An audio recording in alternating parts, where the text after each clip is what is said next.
the erratic power supply. Lands Minister revokes Adamu's resources, Akango Salma and Ninkrofo mining leases over illegal mining activities.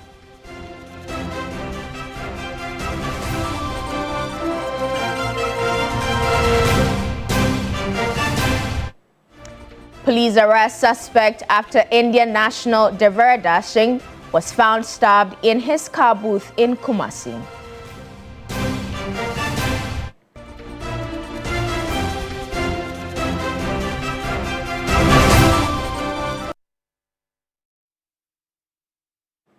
I am Enyunam Haliga. We're going to our first story now, where the Chief Executive Officer of the Ghana Grid Company Limited has been asked to step aside pending investigation into the recent fire outbreak at the Akosombo Power Control Center.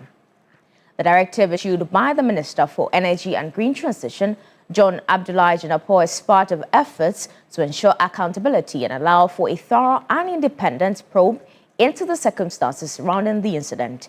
In a related development, there has been a shake-up in the leadership of the Electricity Company of Ghana in the Ashanti region, as moves see part of broader reforms within the power sector. Meanwhile, the Energy Minister is expected to address the nation in a major press briefing scheduled for 2 p.m. today, where he will outline recent developments and measures being taken to stabilize electricity distribution across the country.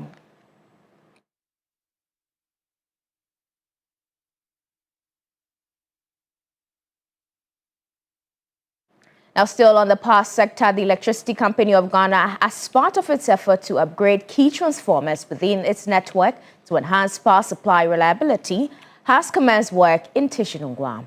Authorities appealed to the public to bear with the temporary power outages as it improves the system. Take a listen.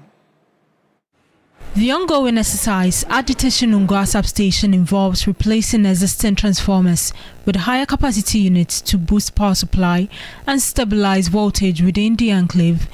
ECG says the project is part of a broader infrastructure improvement plan, which will include the replacement of about 2,500 distribution transformers across communities nationwide.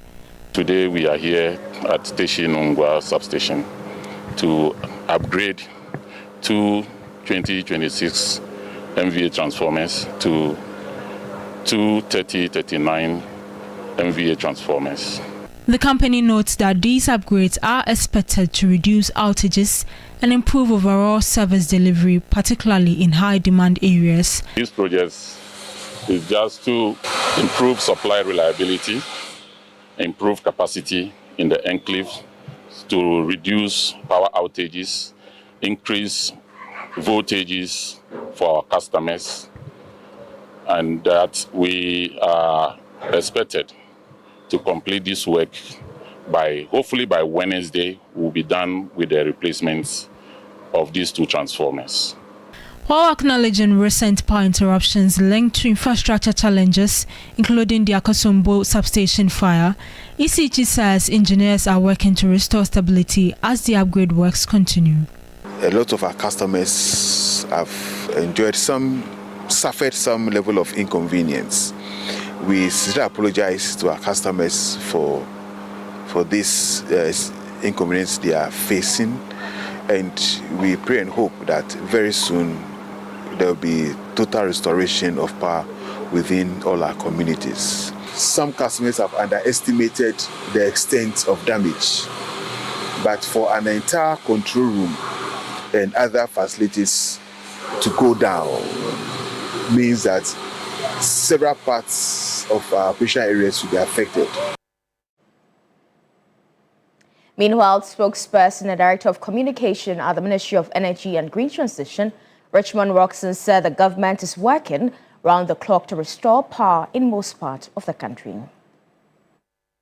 The government launched a TEP program, that is the Transformer Upgrade and Replacement Exercise, to upgrade transformers across the country, because we noticed that is causing outages in specific areas.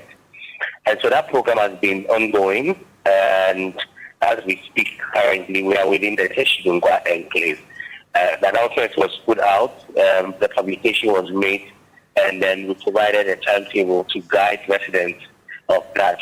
The outages you are seeing now has to do with the fact that Akosombo Dam is out because of the fire incident that happened 2 days ago. And so it's not because the country of any transformer upgrade or any intermittent load shedding. I can tell you that as I speak now, in the next couple of hours, we're going to get some good news from there. We're going to get some assured the ministry and government that we're going to likely get the first units up and running. Now, still on the energy sector, as the board chairman of the Energy Commission, Professor John Gachi, has cautioned that poor wiring practices continue to pose significant risk, contributing to fire outbreak, accident, and property loss. He was speaking at a ceremony in Accra where over 107,000 new electronic wiring professionals were certified. The Energy Commission certification follows the November-December national examinations as it strengthens enforcement of electrical safety regulations. A total of 1,386 candidates sat for the examinations nationwide, with 1,179 passing. The figure includes 426 candidates from the Accra Center who were inducted at the Commission's 24th Electrical Wiring Certification and Award Ceremony held in Accra under the theme Training Today's Youth, Certifying Tomorrow's Electrical Experts. Board Chairman of the Energy Commission, Professor John Gachi said the program remains central to the Commission's mandate of regulating electrical wiring practice and ensuring professionalism across homes, industries and national infrastructure. There is also the need to work within the context of the program or the government to allow some of the skilled labor outside the country to work, and that would need that we're trying to factor some element of some few language proficiency into the program so that when they pass out they have the rudiment of the language, then they can become employable outside the countries. Acting Executive Secretary of the Energy Commission, Ms. Adwasewa Bunzi, said the ongoing reforms are focused on strengthening training, certification and compliance systems to enhance safety and accountability. For many years, apprenticeships in our sector operated informally. Today, we are changing that narrative. Apprentices are now being formally registered and linked to certified master electricians. Their training pathways are being tracked. Their progression is being structured. Their future certification is being prepared deliberately. Also present was the Minister of Youth Development and Empowerment, George Opariado, who said the certification program is a key intervention in addressing youth unemployment and bridging skills gaps. Away from the energy sector now, as the Lands and Natural Resources Minister, Emmanuel Amakofi-Boa, has directed the revocation of the Akango, Salman and Nkrofo mining leases belonging to the Adamos Resource Limited for violating Ghana's mineral and mining laws. The directive is based on investigation reports submitted by the Minerals Commission, which established that Adamos Resources Limited had endangered in unauthorized and illegal mining activities in the above-named concession in breach of the Mining and Minerals Act.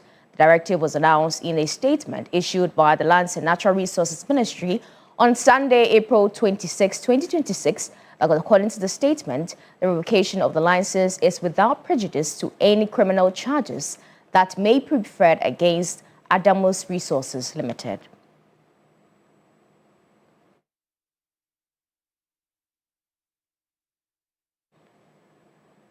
Now, still on illegal mining, the role of religious leaders in national discourse has once again come under spotlight following comments on illegal mining by the chairman of the Church of Pentecost. And now a response from the Ghana Free Zones Authority has since sparked criticism, which fresh development pointed to attempt to ease rising tensions. Now, there's more in this following report. From galamsey to corruption and LGBTQ, This is not the first time members of the clergy have come out to speak about development or a social menace in the country. In fact, in October 2024, the Catholic Church in Accra led a protest march against illegal mining and its devastating effect in the ecosystem.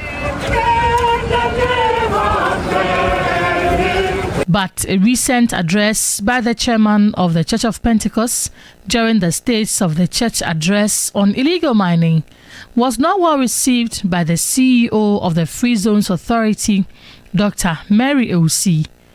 The extensive pollution of water bodies due to illegal mining has hampered traditional water baptism in some mining communities, necessitating a shift to synthetic rubber pools in several districts to carry out the ordinance. In response to the several environmental and safety concerns in galamsey endemic communities, the Church is actively intensifying its advocacy with government stakeholders to combat illegal mining.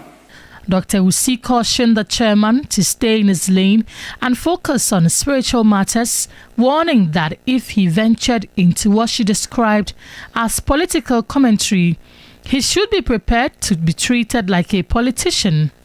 Comments many described as disrespectful to the church's leadership.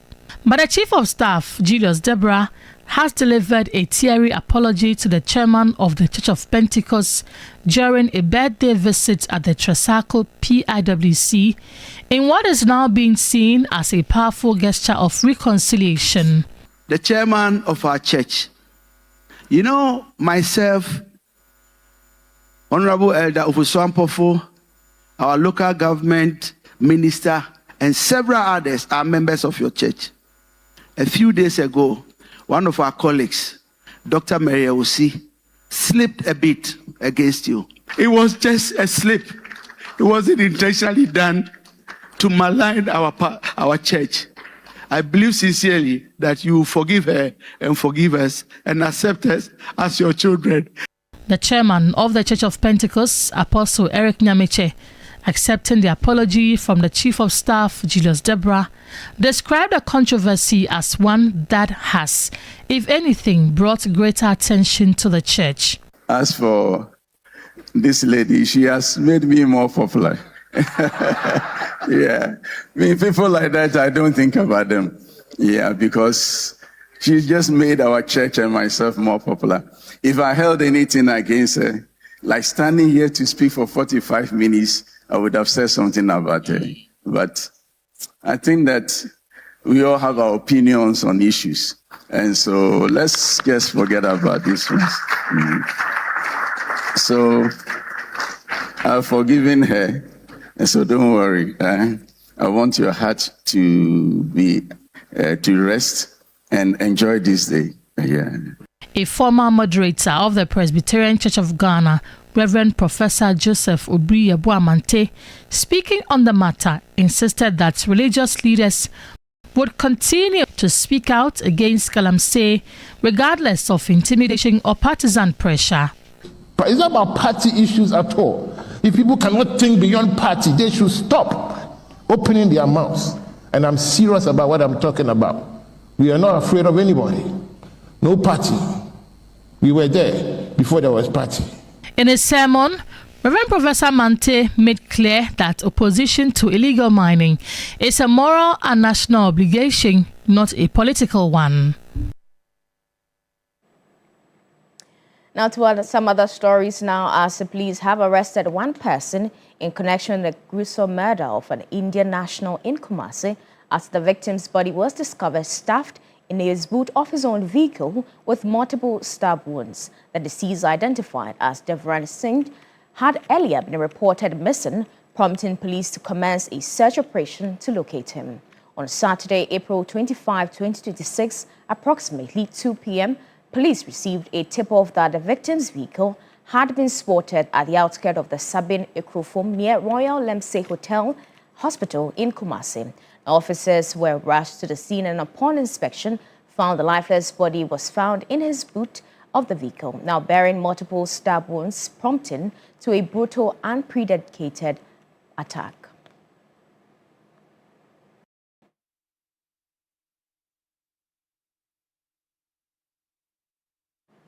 Now, away from that, fire has scattered the Sunyani Circuit and District Court B complex. The incident is reported to have happened in the early hours of Sunday. Now, critical court documents are feared bent, according to reports which we've received. Now, as of 7 a.m., personnel from the Ghana National Fire Service were still on the ground battling the flames. Despite sustained efforts, the fire had already destroyed significant portions of the building, including offices holding volumes of case files. The cause of the fire is yet to be established.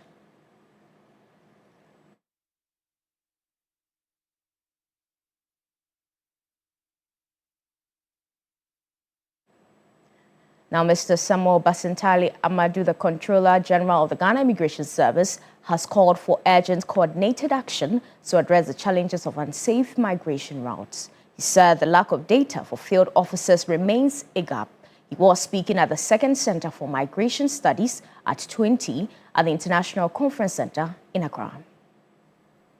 Emerging climate trends, including climate-induced displacement such as flooding in northern Ghana, coastal erosion and instability in the Sahel, are already driving both internal and cross-border movements. Mr. Samuel Basintali Amadou, the Controller General of the Ghana Immigration Service, noted that many migrants continued to use dangerous routes that dispose them to exploitation, abuse, and even death. Professor Mary Boatima Zetrana, the director of the CMS, noted that a significant portion of research on West African migration was still driven by scholars based outside Africa, describing it as a weakness in the global knowledge production system rather than a failure of African scholarship.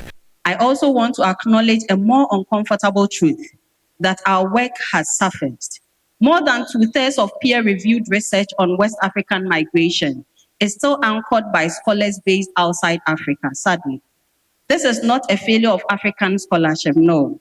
It is a failure of the global knowledge production system, which continues to extract data from Africa without adequately investing in African analytical capacity. Professor Dr. Andrew Jedes, Director at the Migration Policy Center of the European University Institute, analyzed different narratives on migration and the role they play in policymaking. We also recognize that underinvestment remains a major barrier to progress.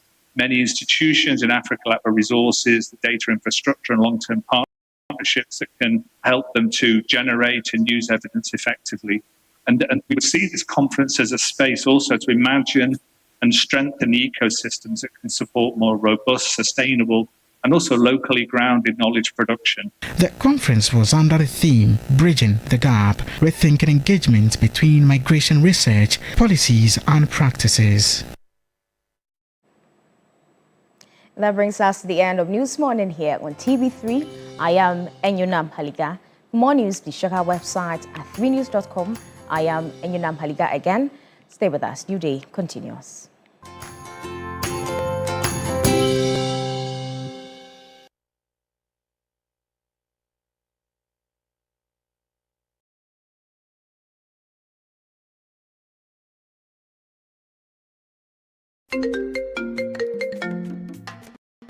Hello, my name is Pamela from Customer Service. Please revalidate your account.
This morning.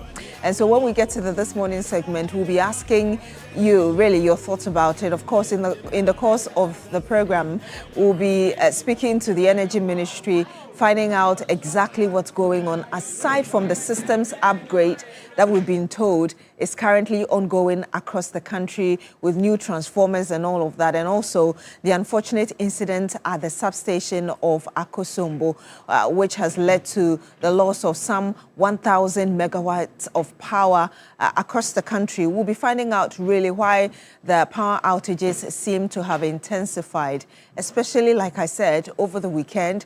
We'll be going into all of that. And of course, we'll have our regular panel with us today to delve into the issue. But related to this as well is the fact that the Gridco CEO has been asked to step aside a number of reasons. And yesterday we saw the government spokesperson, Felix Kwatio-Fosu, putting a statement on his Facebook page indicating that the Gridco CEO, actually he was acting, has been asked to step aside.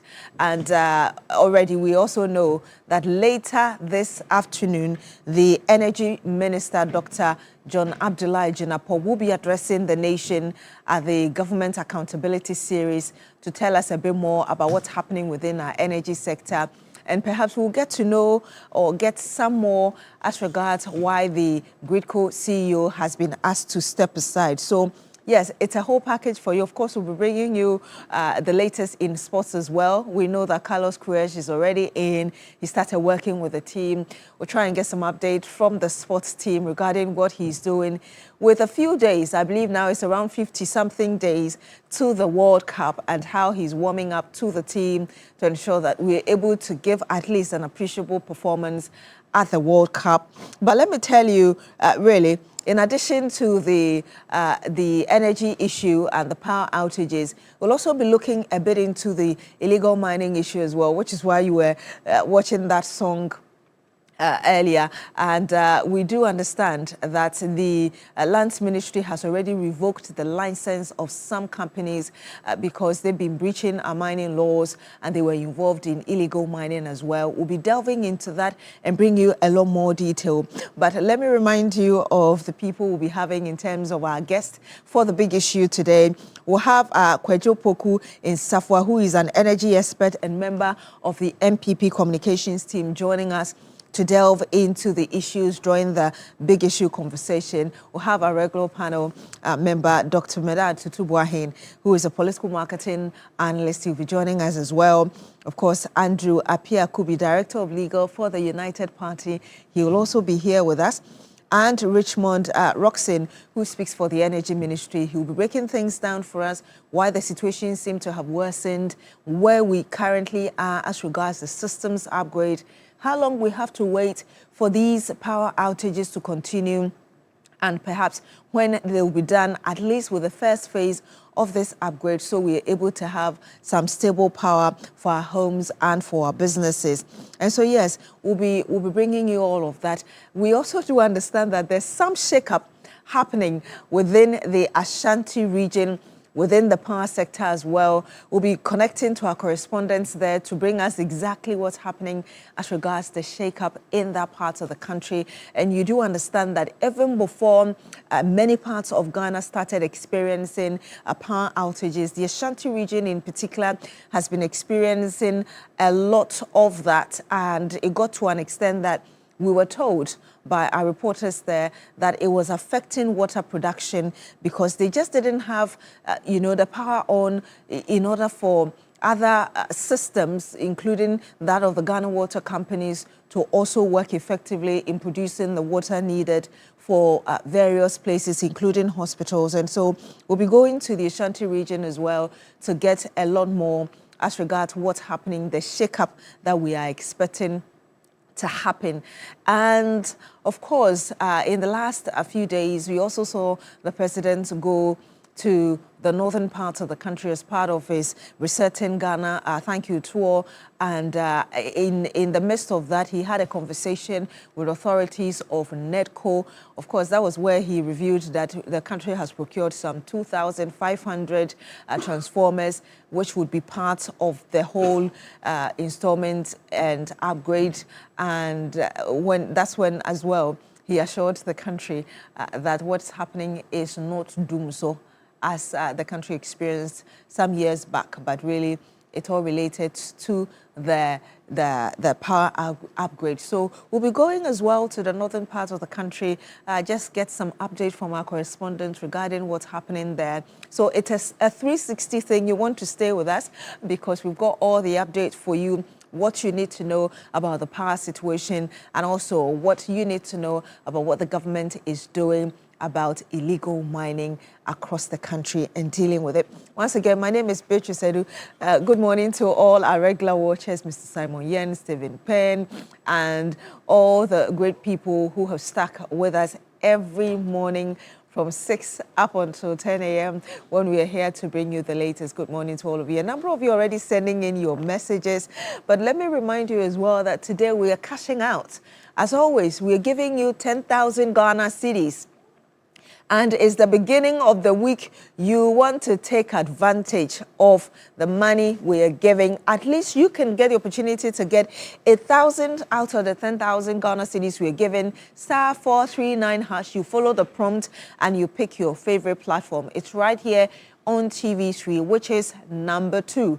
So start playing actually now, because the more you play, the higher your chances of winning at least 1,000 out of the 10,000 we're giving. So keep playing now. If you haven't started, start playing. It's *439# for MTN and for Telecel number holders. You want to start playing now. *439#. You follow the prompt, and it is number 2, TV3, which is your favorite platform. So once again, my name is Beatrice Edu, and you're welcome to the show today. Of course, we can always remind you to pick up your day the Milky Way with a rich, smooth taste of peck milk shortcake. It is just pure delight. And you go to any grocery shop around you and you get to have the different flavors that are available. You have chocolate, you have coconut, and you have many more. So just go to any grocery store near you and you get to have your best shortcake, and will help you to pick up your day. And you're welcome to this morning's segment where we're asking you the question, really, what the power situation has been and what you expect authorities to do to minimize the impact even in the midst of the upgrade.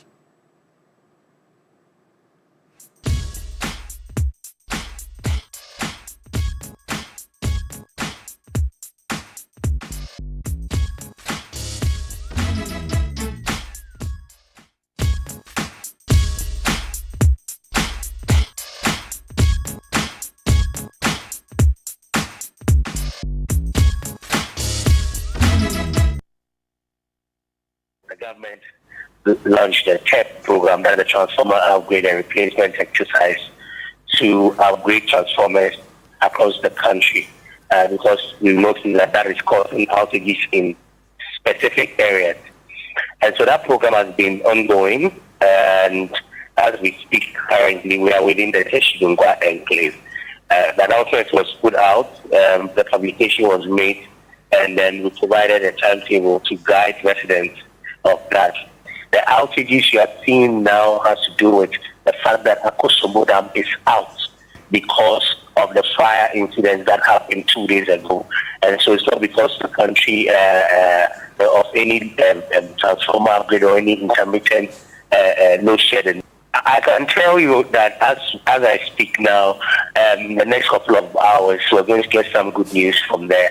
The engineers have assured the ministry and government that we're going to likely get the first units up and running. Coaching plan 20, so at least upon Juma, if you have a relaxing lighting, crowd feed them, Imagine coming home after a long day at work, hoping to relax, only to find that there is no electricity. It becomes very difficult to cope, especially since we rely on electric fans to deal with the heat. This situation happens almost every day. For example, yesterday, there was a power outage at 6 p.m. and it was not restored until after 1 a.m. today. To make matters worse, no explanation is given.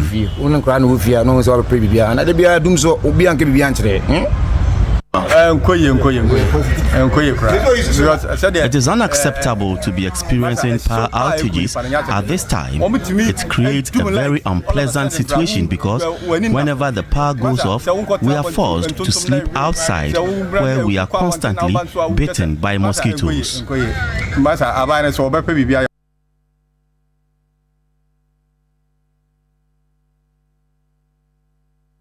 And of course, we watched the Energy Ministry PRO, Richmond Roxon, telling us about really the areas, or highlighting actually the areas that have been affected. And you just watched some individuals who have experienced power outages as well, really sharing their experiences with us. But we do understand that the Energy Minister, Dr. John Abdullahi Jinapor, will be heading to the Ashanti region and assess the situation there. As of yesterday, we already had information regarding how many areas within the Ashanti region which have been affected by power outages. And as of yesterday, the information we had was that we had about 205 areas within the Ashanti region alone experiencing power outages. And of course, the phase one really experiencing the outages between 12 and 6 p.m. about 95 areas. So that was about 6 hours of power outages.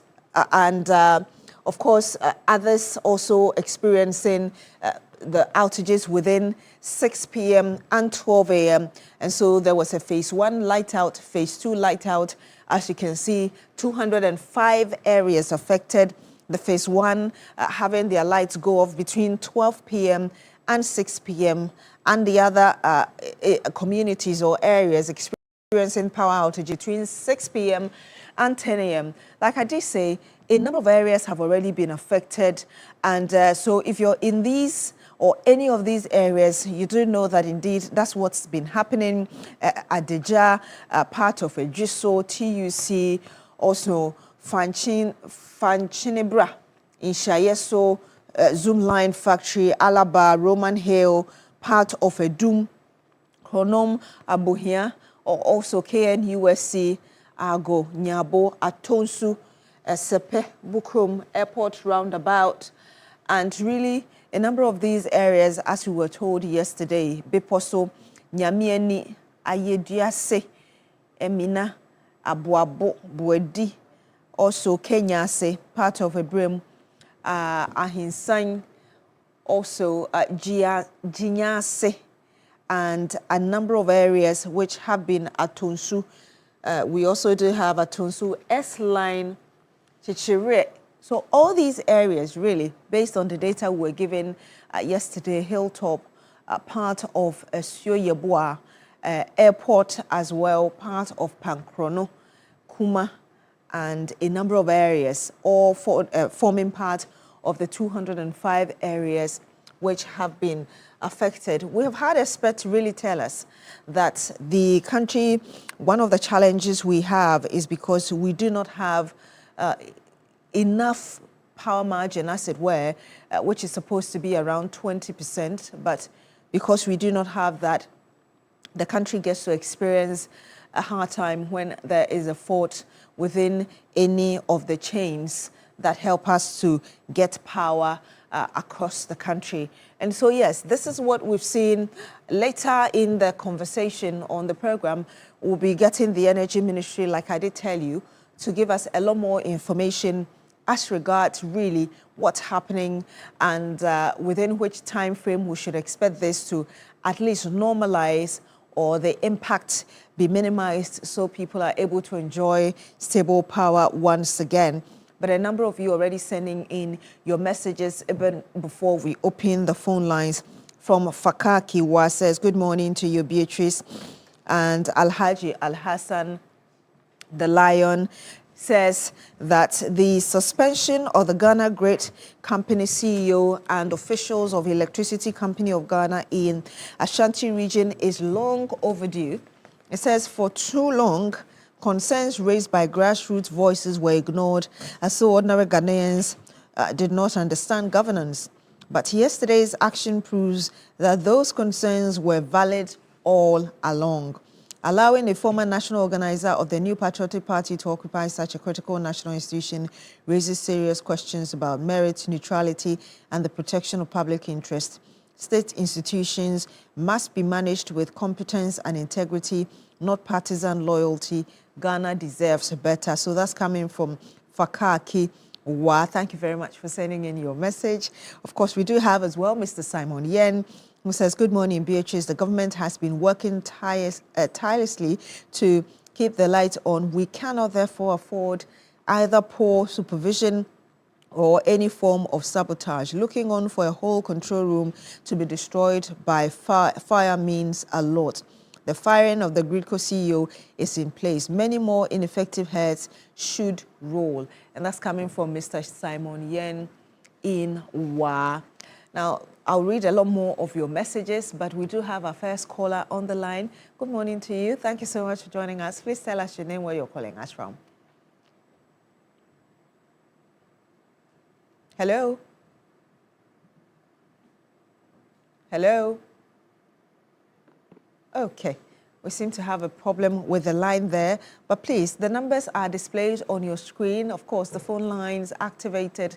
Call in and share your thoughts with us, what the situation has been in your area and what you expect the government to do to stabilize power supply in the country. Let's see whether we have the caller on. Good morning to you. Good morning. Thank you so Beatrice. much. Thank you so much for joining us. Please tell us your name and where you're calling us from. Please, Beatrice, this is Megina from Oh, Sunyani. Megina, it's great to hear from you this morning. Thank you for joining us. I really feel happy during this conversation this morning. This lambastment should go against NDC. NDC has been so tolerant on changing people immediately after coming to power. And this is the result that they are now experiencing.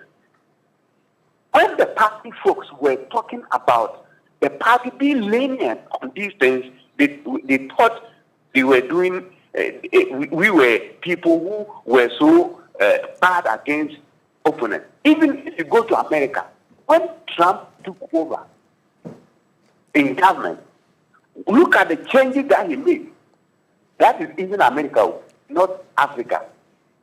So how can you allow your opponent taking key positions, leaving key positions? You are the father for all. When NDC lost leadership, no one told NDC appointee to sack themselves. And you are there. Now you are sacking them. You are sacking them for what? You are asking them to step down for what? I am asking an energy minister. When the grassroots are talking, you people, you think it is okay. You think your effort alone made you win the election. Today, you are experiencing. Look at the bad name that you are being getting for the government. When you go to various institutions, health insurance, key positions, are you telling me that you don't have people who can lead those areas? All right. So if you can tell us what... You should be careful. Yes, sir. Megina. Yes, Megina, if you can tell us what your power situation has been and briefly what you expect my place the government to do. Power outages for Sunyani, it is quite normal. Okay. It's quite normal. We are not experiencing so as in Kumasi and the rest. All right. Thank you. Thank you so much, Megina, for calling in and for sharing your thoughts with us and, of course, your advice to the government as well. Thank you so much for calling in and sharing your thoughts. The lines are still activated. You can call in and share your thoughts with us as regards the situation of power supply in your area and what you expect should be done to normalize the situation, as many have been experiencing a lot of power outages. Aziz Donlawa says there's no doomsday today as claimed by the minority and their communicators. And I can see they are seriously searching for something to tag the government to, but believe me, on this set, they won't get anything tangible to hold on to. Good morning to Professor Sharif Khalid and Honorable Amidu Suleiman, former Upper West Regional Minister. That's coming from Aziz Donlawa. Thank you very much for sending in your message.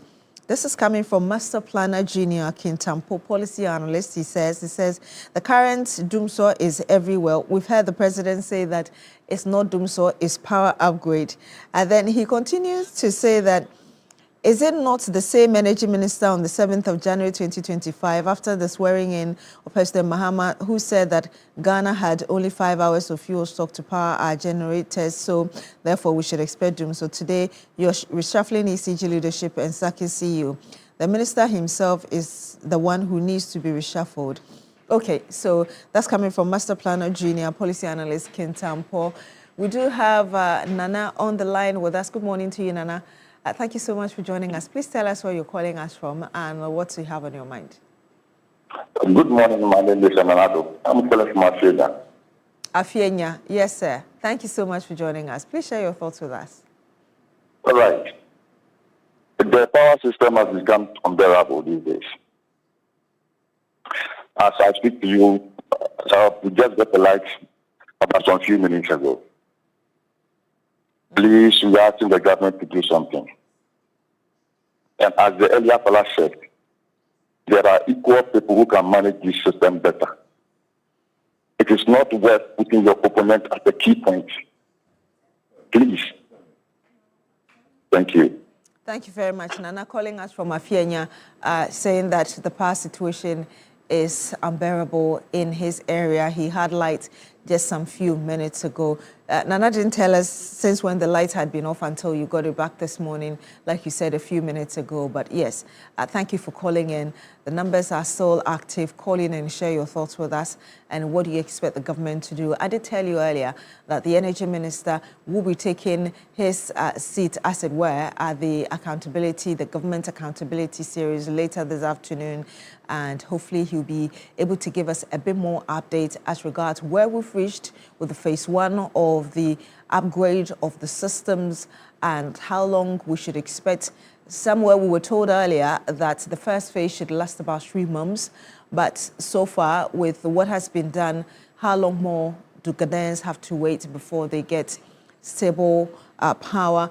But let me bring you update, really information on what the government spokesperson Felix Kwachu told us yesterday as he posted on his Facebook page. He said, Minister for Energy and Green Transition has asked the CEO of Gridco to step aside pending investigations into fire incident at Akosombo Power Control Center.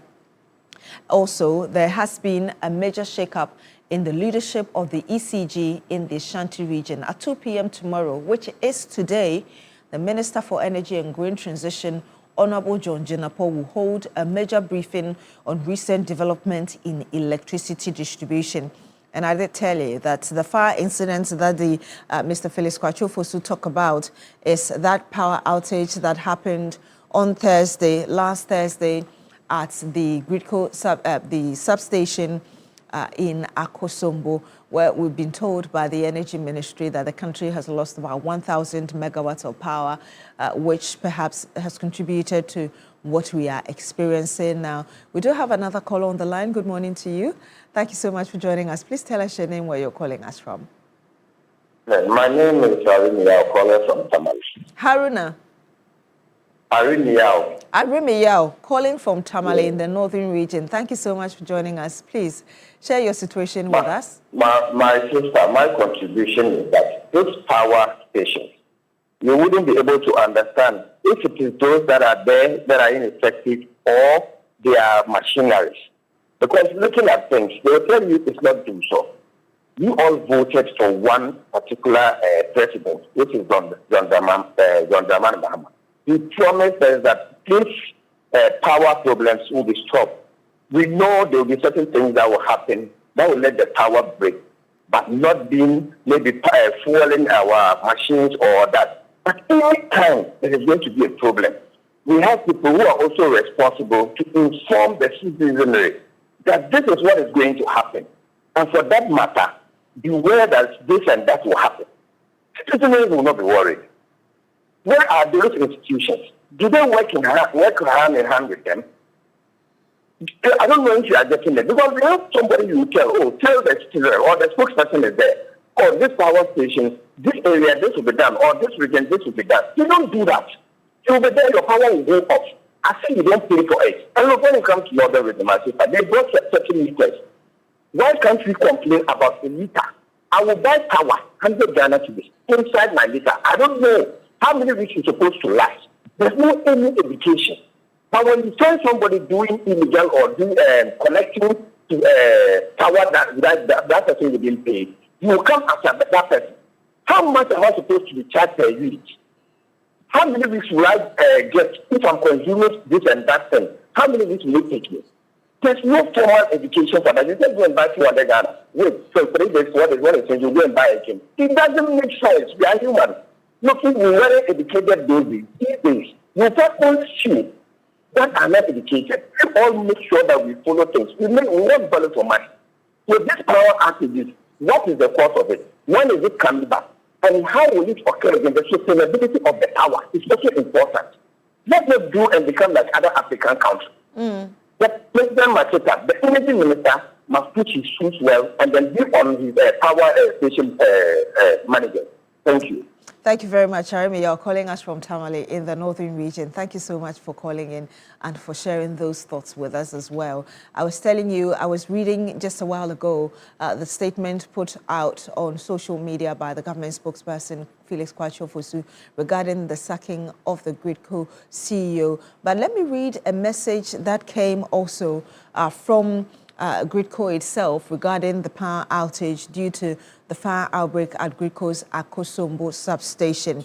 It says the Electricity Company of Ghana wishes to inform our cherished customers and the general public in the central region that due to the fire outbreak at Gridco's substation at Akosombo, which has reduced power supply to the central region, power supply will be curtailed in the underlisted areas from 6 a.m. to 6 p.m. today, 26th of April 2026. So that was yesterday.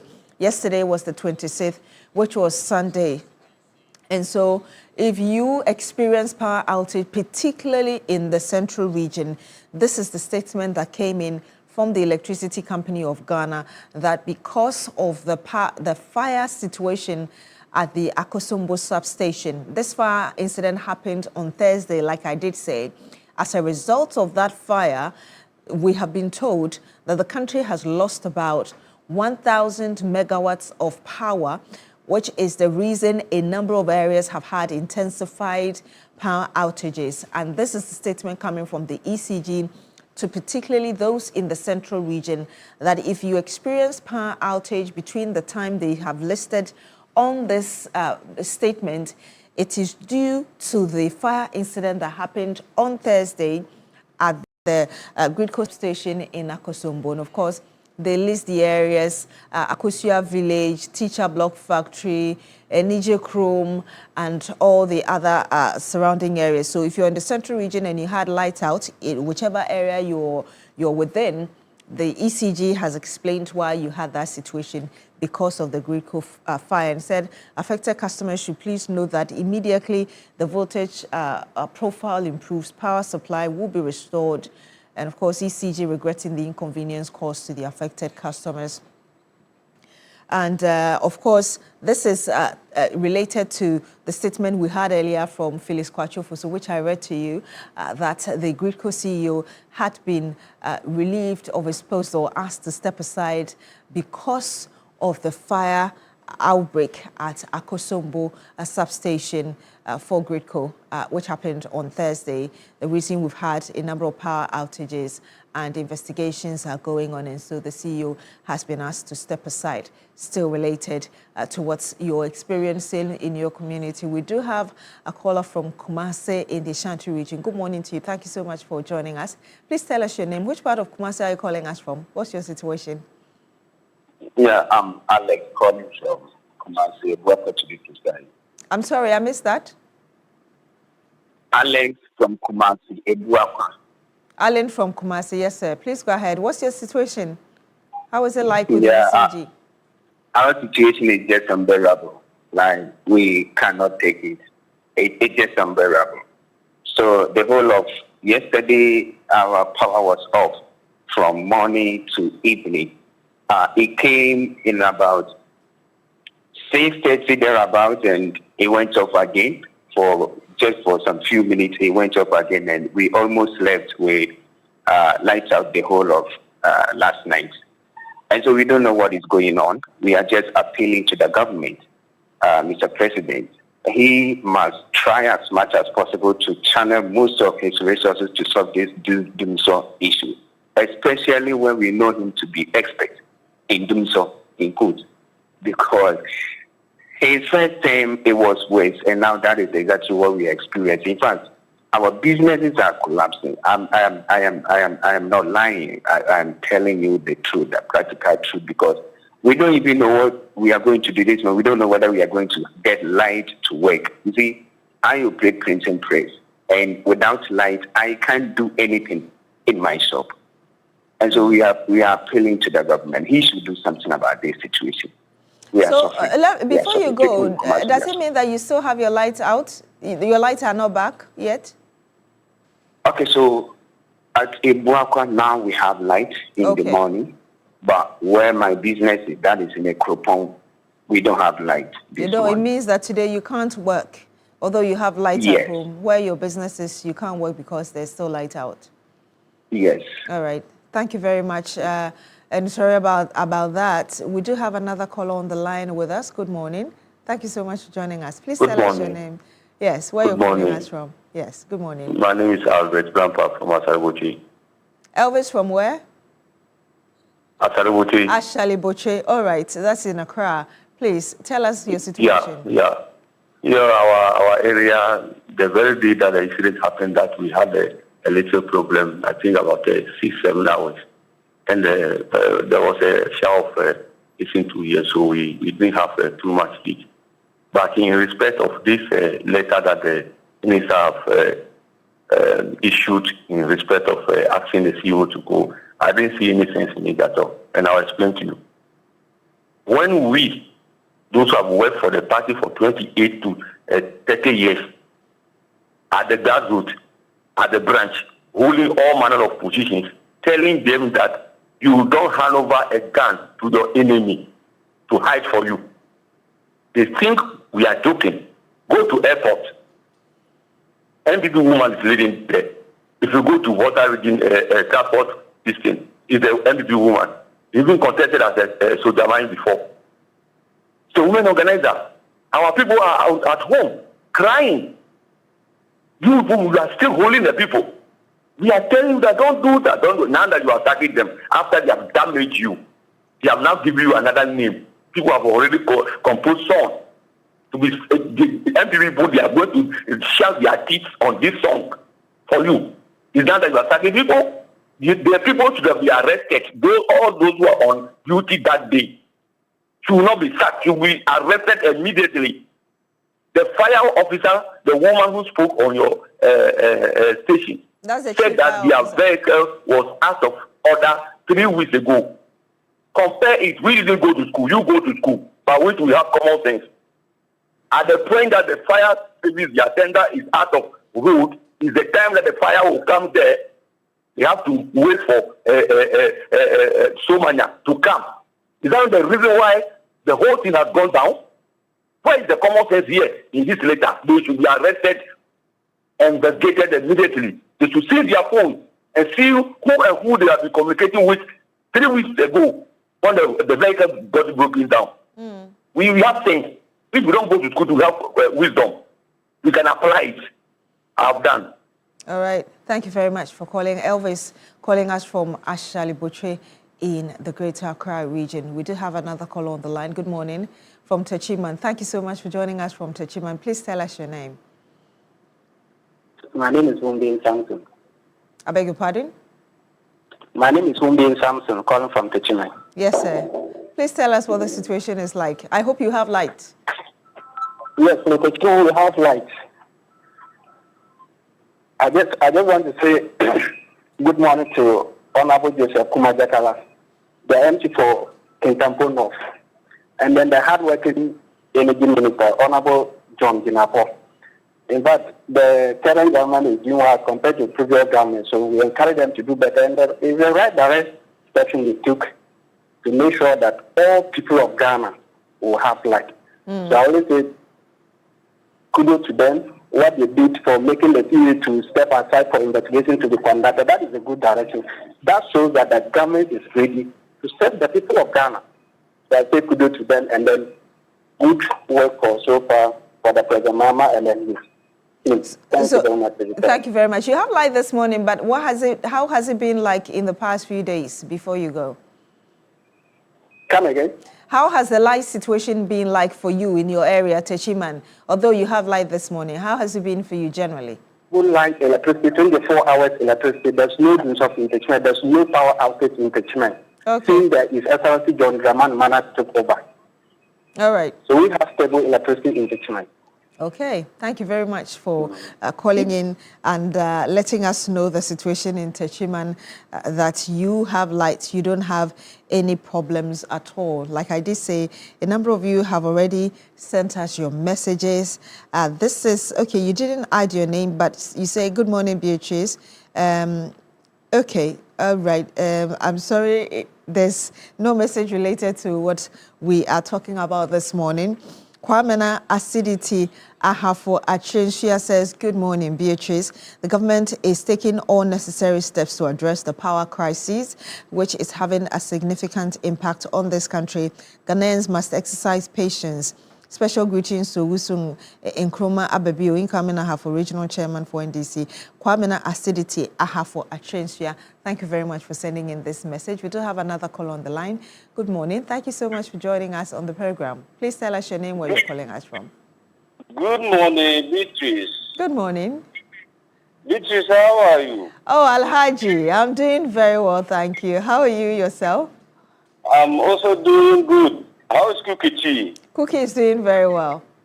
Okay. Do you know Prince Eric from Kofi vying for the regional communication officer, and Aziz Dollar also vies for the regional communication officer, and I also vie for the regional constituency communication officer. So you need to pray for us. Cookie, Beatrice. Yes. Let me send my blessing to Shami Mamusa. He has a large alliance and Chairman of Oso Ampo for Dr. Abukara Wumbi and Chief of our Honorable Zebra and my municipal chief executive and Bagama. When you look about this sabotage lies of, I think it's a sabotage. When they serve the Greco CEO, I think some of us, we have been calling for the energy minister to sack some that people, because they are prepared to sabotage the government. If you are a CEO for the company, why are you sabotaging the government? What kind of attitude is that? So you want people to say that the John Dramani Mahama government have lies off, and they have now started calling it doomsday. You see how NPP people they are sabotaging the country. They are thinking, when you came to power, even single megawatts you did not add to our national grid. So this time around, how we want to solve our electricity problem, and you are now starting to burn the transformers. What kind of hypocritical attitude is that? Those of the people who in the office, they need to change their attitude. I think because of that, people came into northern region, started sabotaging the government, and they have been going around daytime, around 5 going, and they have been disconnecting people's lives, saying that we have been doing illegal. If you don't want people to do the illegal, you just need to do the needful thing. That can help us, because since life came to the northern region and we have this problem, I think let's all look about how we can solve our problem. In my community, and they always they will off the light, on it, off it, on it. They can off it and on it about 7 times this time around. Why is this thing happening? So let's focus about how we can do to serve the people. They shouldn't look about leaving them for the office. May God bless our homeland Ghana and make our nation progress and strong. Thank you. Thank you so much, Alhaji, and for sharing that concern as well about the frequent light out in just a few minutes on and off. And hopefully the officials are listening and they'll be able to deal with that particular problem. I mean, in addition to what currently majority of Ghanaians are experiencing. Musa Abatwa in Aswase says, good morning, Beatrice. I appreciate the proactive posture of this government in addressing national challenges. It's refreshing to see leadership openly acknowledge the fundamental issues with the transmission lines while engineers work tirelessly around the clock to resolve them. That level of transparency and urgency was clearly lacking in the previous administration. This situation is far from doomsday. It reflects a system being actively fixed, not neglected. That's coming from Musa Abatwa in Aswase. Thank you for your message, Musa Abatwa. We do have another caller on the line. Good morning. Thank you so much for joining us. Please tell us your name, where you're calling us from. Good morning. My name is Manuel Dazi from Aguna Kwanta, the Western region. Okay, Aguna Kwanta in the Western region. I hope all is well in your area. Yeah, all is well here. Yes, sir. Please share with us what your situation has been as regards to the power issue.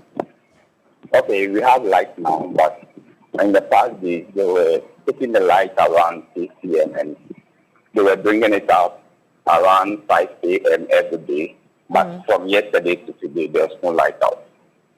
And also, I want to let the energy minister know that, Charlie, this thing that is happening in different towns, I fear that it will happen in our place.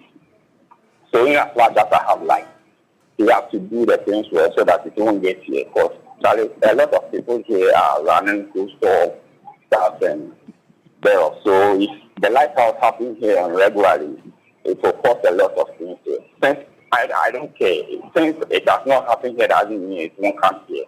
So if anything that you want to do, you have to do it well and quick in order to resolve that problem that is existing in this country. And moreover, I think the energy minister, if I should rate him, personally, I rate him 3 out of 10. I'm not seeing anything. And also, this domestic all thing I support. I think any government that comes in has to take every position and give it to eight people. Because, see, although there are different party members in the energy sector, right now the current government is blaming those who are in position, who were in MPP and all this stuff. They are taking all the blame on them without them admitting their fault and whatever that is going. But I think the energy minister has to come up, take responsibility, and resolve the problem for us. Thank you. All right. Thank you very much for calling in and for sharing your thoughts with us. This is coming from Chachu Chikata Jr., West Constituency. Says, good morning, Beatrice Edu. And I must commend you for the good work you have been doing for Mother Ghana. May God Almighty bless you. Thank you very much. He says, let me be quick to comment on the power outage in the Ashanti region. It is sad, and I must commend the Energy Minister for taking steps to suspend Greco CEO. It is a good move, as the CEO was a classic example of sabotage. I expect the Energy Minister to extend this action across the country. Reporting live from the West Constituency, Bienye lights are always on 24 hours. Okay, and it is not true that the entire Ghana is experiencing doomsday. So let us ignore the minority opposition's lies that there is doom so, and we are not asking anyone to draw up their own timetable. Anyway, this is a listening government, and the government is putting measures in place to mitigate the situation in all affected areas. Greetings to my strategic and hardworking MP for Wa West constituency, Peter Lanchini Tob. It's coming from Chachu Chikata Jr. from the Wa West constituency. Thank you very much for calling in and sending in your message. This is from Sherry Giovanni. It says, the frequent power outages is becoming alarming. It's affecting a lot of people and businesses. I learned someone lost almost 350 eggs laying hens because of these dooms. So we are just asking for a load shedding timetable to be able to plan our daily activities. And says a happy birthday to Miss Florence Dia of 7 Garrison Primary School. Thank you very much, Sherry Giovanni, for sending in your message. And you're still here on your day on TV3. Remember that when we come back, we'll bring you the big issue, the latest in sports, plus some more. My name is Beatrice Edu. Just stay with us. We'll be back shortly.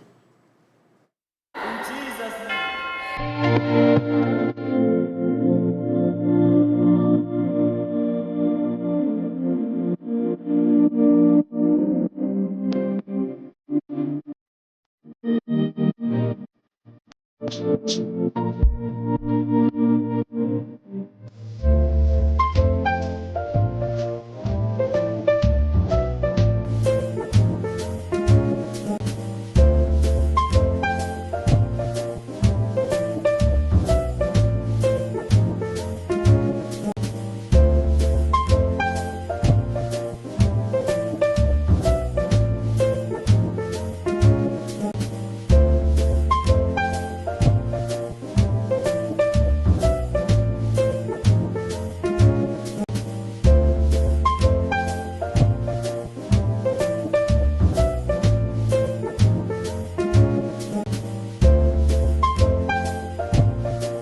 And you're still here on New Day on TV3. Welcome to The Big Issue. My name is Beatrice Edu. This morning, we're going to look into why Ghanaians have been experiencing power outages across the country. Some of them consecutive 3-4 days. Of course, the lights do come back, but people are worried about what's going on. Irrespective of the fact that last year, 2025, there was a projection that the capacity of power production, as it were, was around 4,855 megawatts, as against peak time at the time of 4,125 megawatts, which should have ideally given us some reserve of 18% reserve margin. And yet, after the fire at the Akosombo substation for Ghana Grid Company, which happened last Thursday, and the country losing about 1,000 megawatts of power, and what we have been told by the President and the Energy Ministry as regards systems upgrade, the country is still experiencing power outages. And so we want to really go through what's contributing to all of this and what needs to be done to deal with the problem. What time frame do we have to ensure that the system is normalized or stabilized for people to do their businesses and also have lights when they get home in the midst of the heat? I do have on the panel with me Mr. Kwadwo Nsafo-Apoku. He's energy expert and also member of the opposition MPP. Good morning to you, sir. Thank you for joining us. Thank you. So I've just said member of the MPP. The opposition, I don't think Ghanaians need to be reminded. Let me turn my tie off. I don't think Ghanaians want to be reminded the opposition part. We are the responsible opposition, if you can add that one. I do have as well, thank you very much for joining us. Good morning to you. I do have as well Dr. Bernard Tutubuahin, political marketing analyst. Doc, it's great to have you. Good morning. Good morning. He's our regular panelist. Of course, I have as well with us Mr. Richmond Roxon, who speaks for the Energy Ministry. So it's great to have you in studio. Good morning to you. Good morning. Good morning to fellow panelists and then your cherished listeners, your viewers. Of course, last but not the least, we did have as well Mr. Andrew Appiah-Dankwa, Director of Legal for the United Party. It's great to have you as well. Good morning to you. Good morning, Yes, and we'll be joined very shortly as well by Mr. Cletus Dapila, who is the Member of Parliament for Jirapa in the Upper West region. He'll be joining us very shortly. But I did say that we're going to look into the energy sector issues, and hopefully when we do have time, we'll also look into the decision by the Lands Ministry to revoke the license of some companies, mining companies, because they've been involved in illegal mining activities. And let me remind you that later in the afternoon, we've been told by Felix Kwachu that the Energy Minister, Dr. John Abdullah Janapo, will be addressing the nation, bringing us a bit more detail regarding what we are experiencing. Gentlemen, thank you very much for joining us. Thank you. Let me start with you, Mr. Roxon, because like I did say, we have heard the President, including yourself and the Minister, say that we're having systems upgrade. The reason we're experiencing power outage. This has been compounded by the fire at the Akosombo substation, where we understand 1,000 megawatts has been lost. But really, can you still explain why Ghanaians are having this intense power outages if there was a projection that we're supposed to have about 18% power margin for this year? Once again, let me say good morning to you and then good morning to your cherished viewers. I'll start by apologizing to the people of Ghana for the nature of power supply that has been in the last 3 days. The last 3 days we've had a peculiar challenge, and this challenge is as a result of a fire outbreak that happened on Thursday at Akosombo. The Akosombo switchyard, that's the Akosombo substation, which is very close to the dam, which evacuates power that is generated by the dam, caught fire. It's been burned down completely, and immediately that happened, it affected power generation, because what happened, we had to shut down the dam itself. And so we were there on Friday. Your reporters were there. I'm sure I'll share more photos with you, so that as we speak, you can also roll it on the set. We actually went in there and we saw for your viewers to as it were, the entire room gutted. Yes, to have a better appreciation of what has happened. And so that's a peculiar challenge. We've lost the entire Akosombo generation. Don't forget that at a point in our history as a country, Akosombo supplied electricity to the whole Ghana. And so you can imagine the impact of this unfortunate incident. The inferno has caused significant strain on our generation. It's losing 1,000 megawatts is extremely significant in the scheme of things. And it is not just losing Akosombo. A lot of people don't know that Pong, which is also a hydro plant, is some way tied to Akosombo. Because once Akosombo is generating, you have the water go down to Pong, and then it supplies that and you also generate. And so Pong, which also gives us approximately 200 megawatts, has also been lost. So it means in total we've lost 1,200 megawatts from that. And this is Akosombo and Pong. Those are hydro. We normally use that as base load, and then we call that dependable capacity because hydro is practically a very safe zone. It's relatively cheaper. You use water to generate, unlike thermal where you have to procure fuel, either natural gas or liquid fuel. And so it's had a significant impact, and it has caused power disruptions across the country. This is not just a normal substation, and so people will make the argument that in time past we've had substations burned down. Last year we had an incident at Obuasi. You're talking about the switchyard. This is like the central point of evacuation. So you take the power from there, and then from that point, you also evacuate power, you transmit to other parts of the country to be able to generate. And so that is what has caused the major issue that we are seeing the last 3 days. Beyond that, of course, I'll admit, and His Excellency the President, together with my Minister, Honorable Dr. Jinapo, have also admitted that even before this incident, there were issues with our distribution sector. When you say distribution, when it comes to power generation, you have generation, you have transmission, and then you have distribution. Distribution will be is largely dealt with by ECG and NETCO, and that is what they make sure that power comes to our various homes.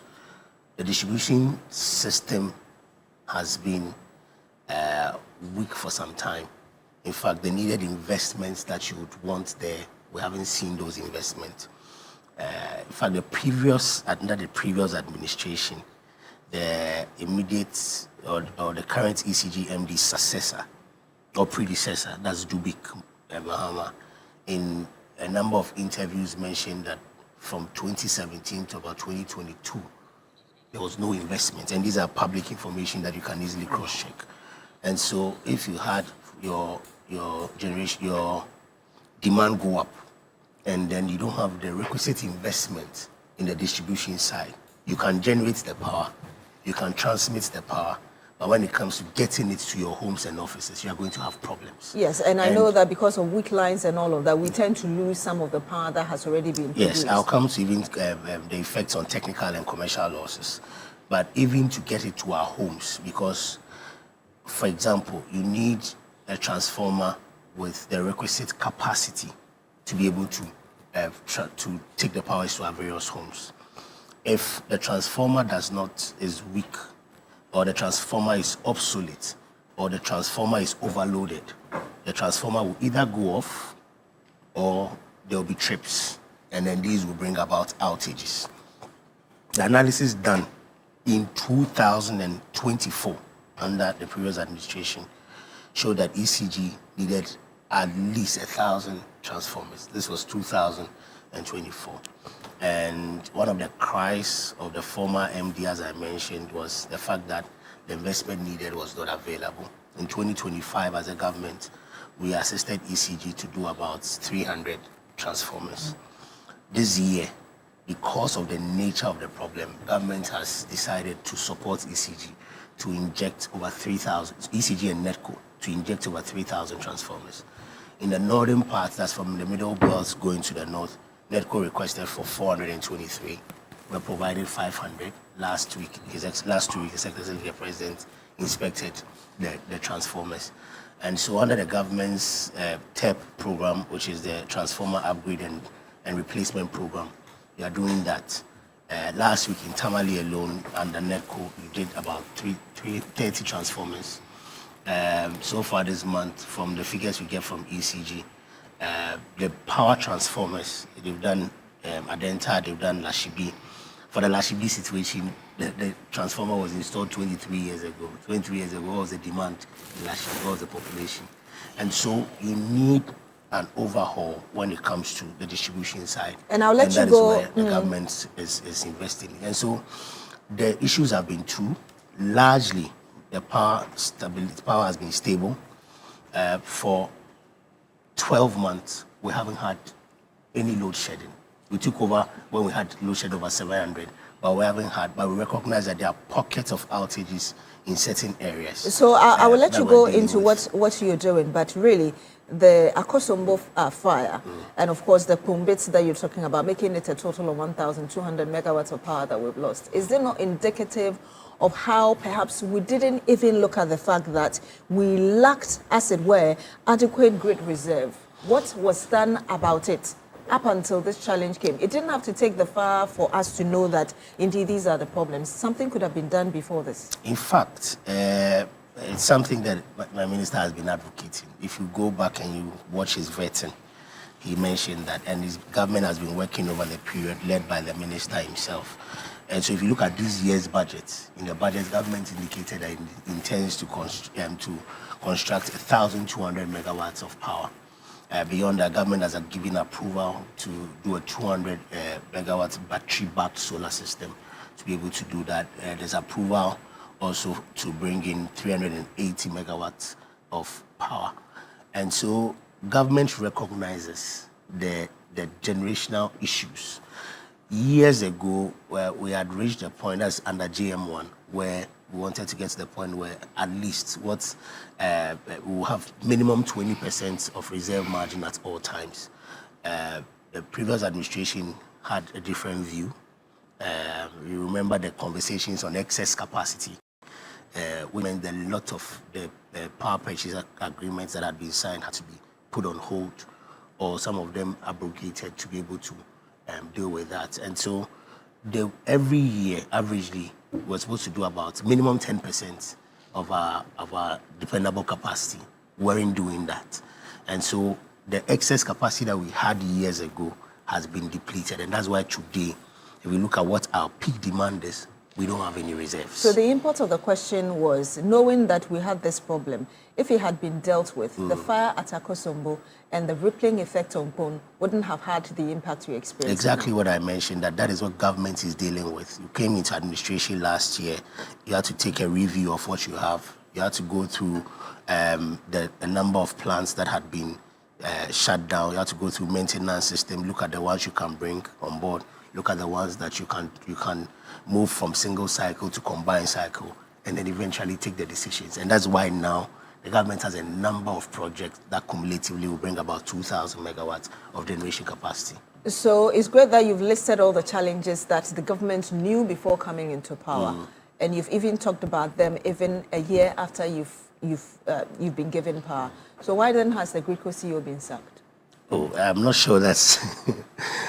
Because if the challenges are there, then why has he been asked to step aside? Let's not mix the issues. Let's not confuse the listeners or the viewers. There are two major issues. We have an issue with the distribution system, and that is what we are dealing with the government bringing in new transformers, new equipment, new materials, fuels to deal with that problem. And then we've had the recent issue which has to do with the Akosombo fire.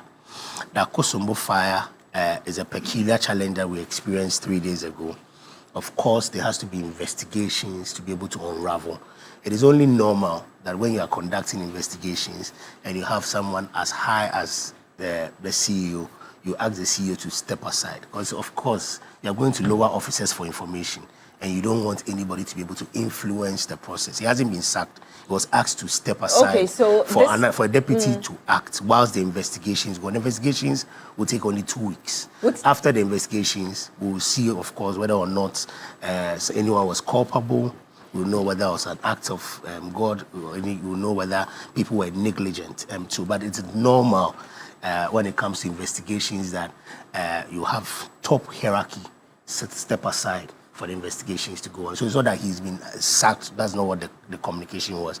He's been asked to step aside. He should cooperate with the ministerial committee and ensure that they give the assistance that they can give to for the committee to get the reports. Critics argue that, for instance, if it had been, let's say, an issue of financial malfeasance or something, then you could say that there could be a level of influence. This is an accident. You still ask him to step aside? I don't know whether you've conducted your own investigations. I haven't. I'm waiting because we had Felix Kwachofu to tell us that investigations are ongoing. When you make conclusive statements... I'm talking about fire. No, I'm saying, when you make conclusive statement that this was an accident, it will be too early for us to say so.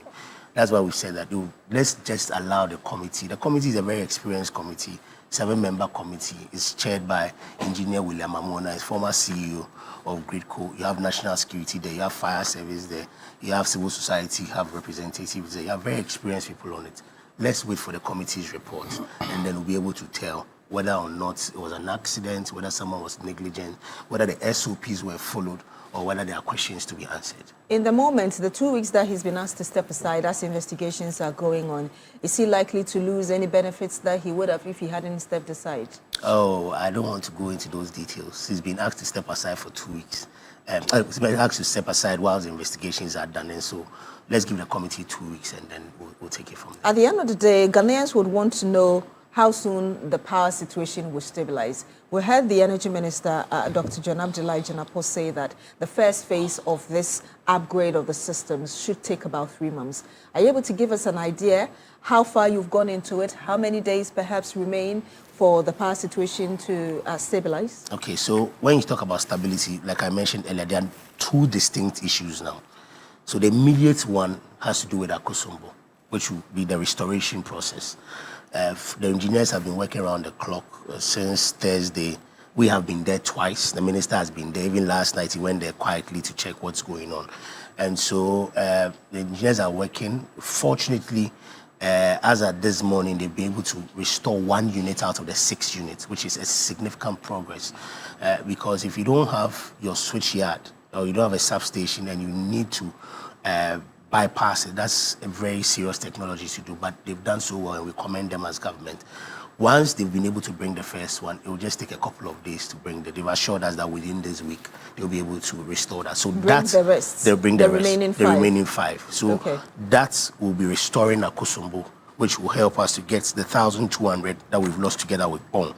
And then you come to the issue we're dealing with before that, which will be the injection, and then dealing with the outages, pockets of outage in isolated areas. On that, what our report shows is that we're making progress. In fact, if you take areas where we've done the transformer installation or upgrade, the complaints from there have minimized completely. We had complaints coming from Achimota, where consistently we're getting calls about that. We upgraded their power transformer from 2029 to 3039. And since then, the complaints have gone down significantly.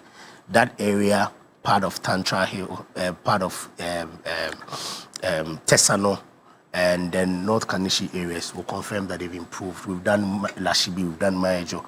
And so those are progress that we are making. For Tamale, for example, I mentioned that last week alone we did 30, and the complaints have come down. So once you're dealing with those areas, I'm sure the residents will be able to confirm that we've given ourselves 3 months to be able to do the installation. It's not just about just transformers. We are doing 30,000 fuse within this short period. We are changing poles, we are changing cables. And so it's like the big push in the energy sector. It's an investment that has never happened in the history of this country, where government is injecting this amount of resources into the distribution sector at a point in time. So that would be the first phase. The second phase, do we have timelines? Yes, so 0 to 3 months, and then from 3 to 6 months, we have another program. Then 6 months to 12 months, that's 1 year.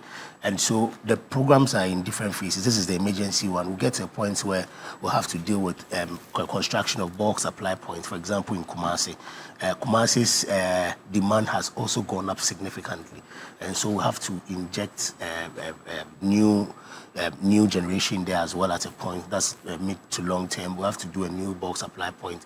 We have to do the installation as well. And so it's a whole program that we are dealing with to be able to deal with the distribution challenge. So I will ask the people of Ghana that for this week, they should bear with us as we are going through the process of, one, restoring Akosombo to be able to get the 1,000, and then Pong as well. That's cumulatively 1,200 we've lost.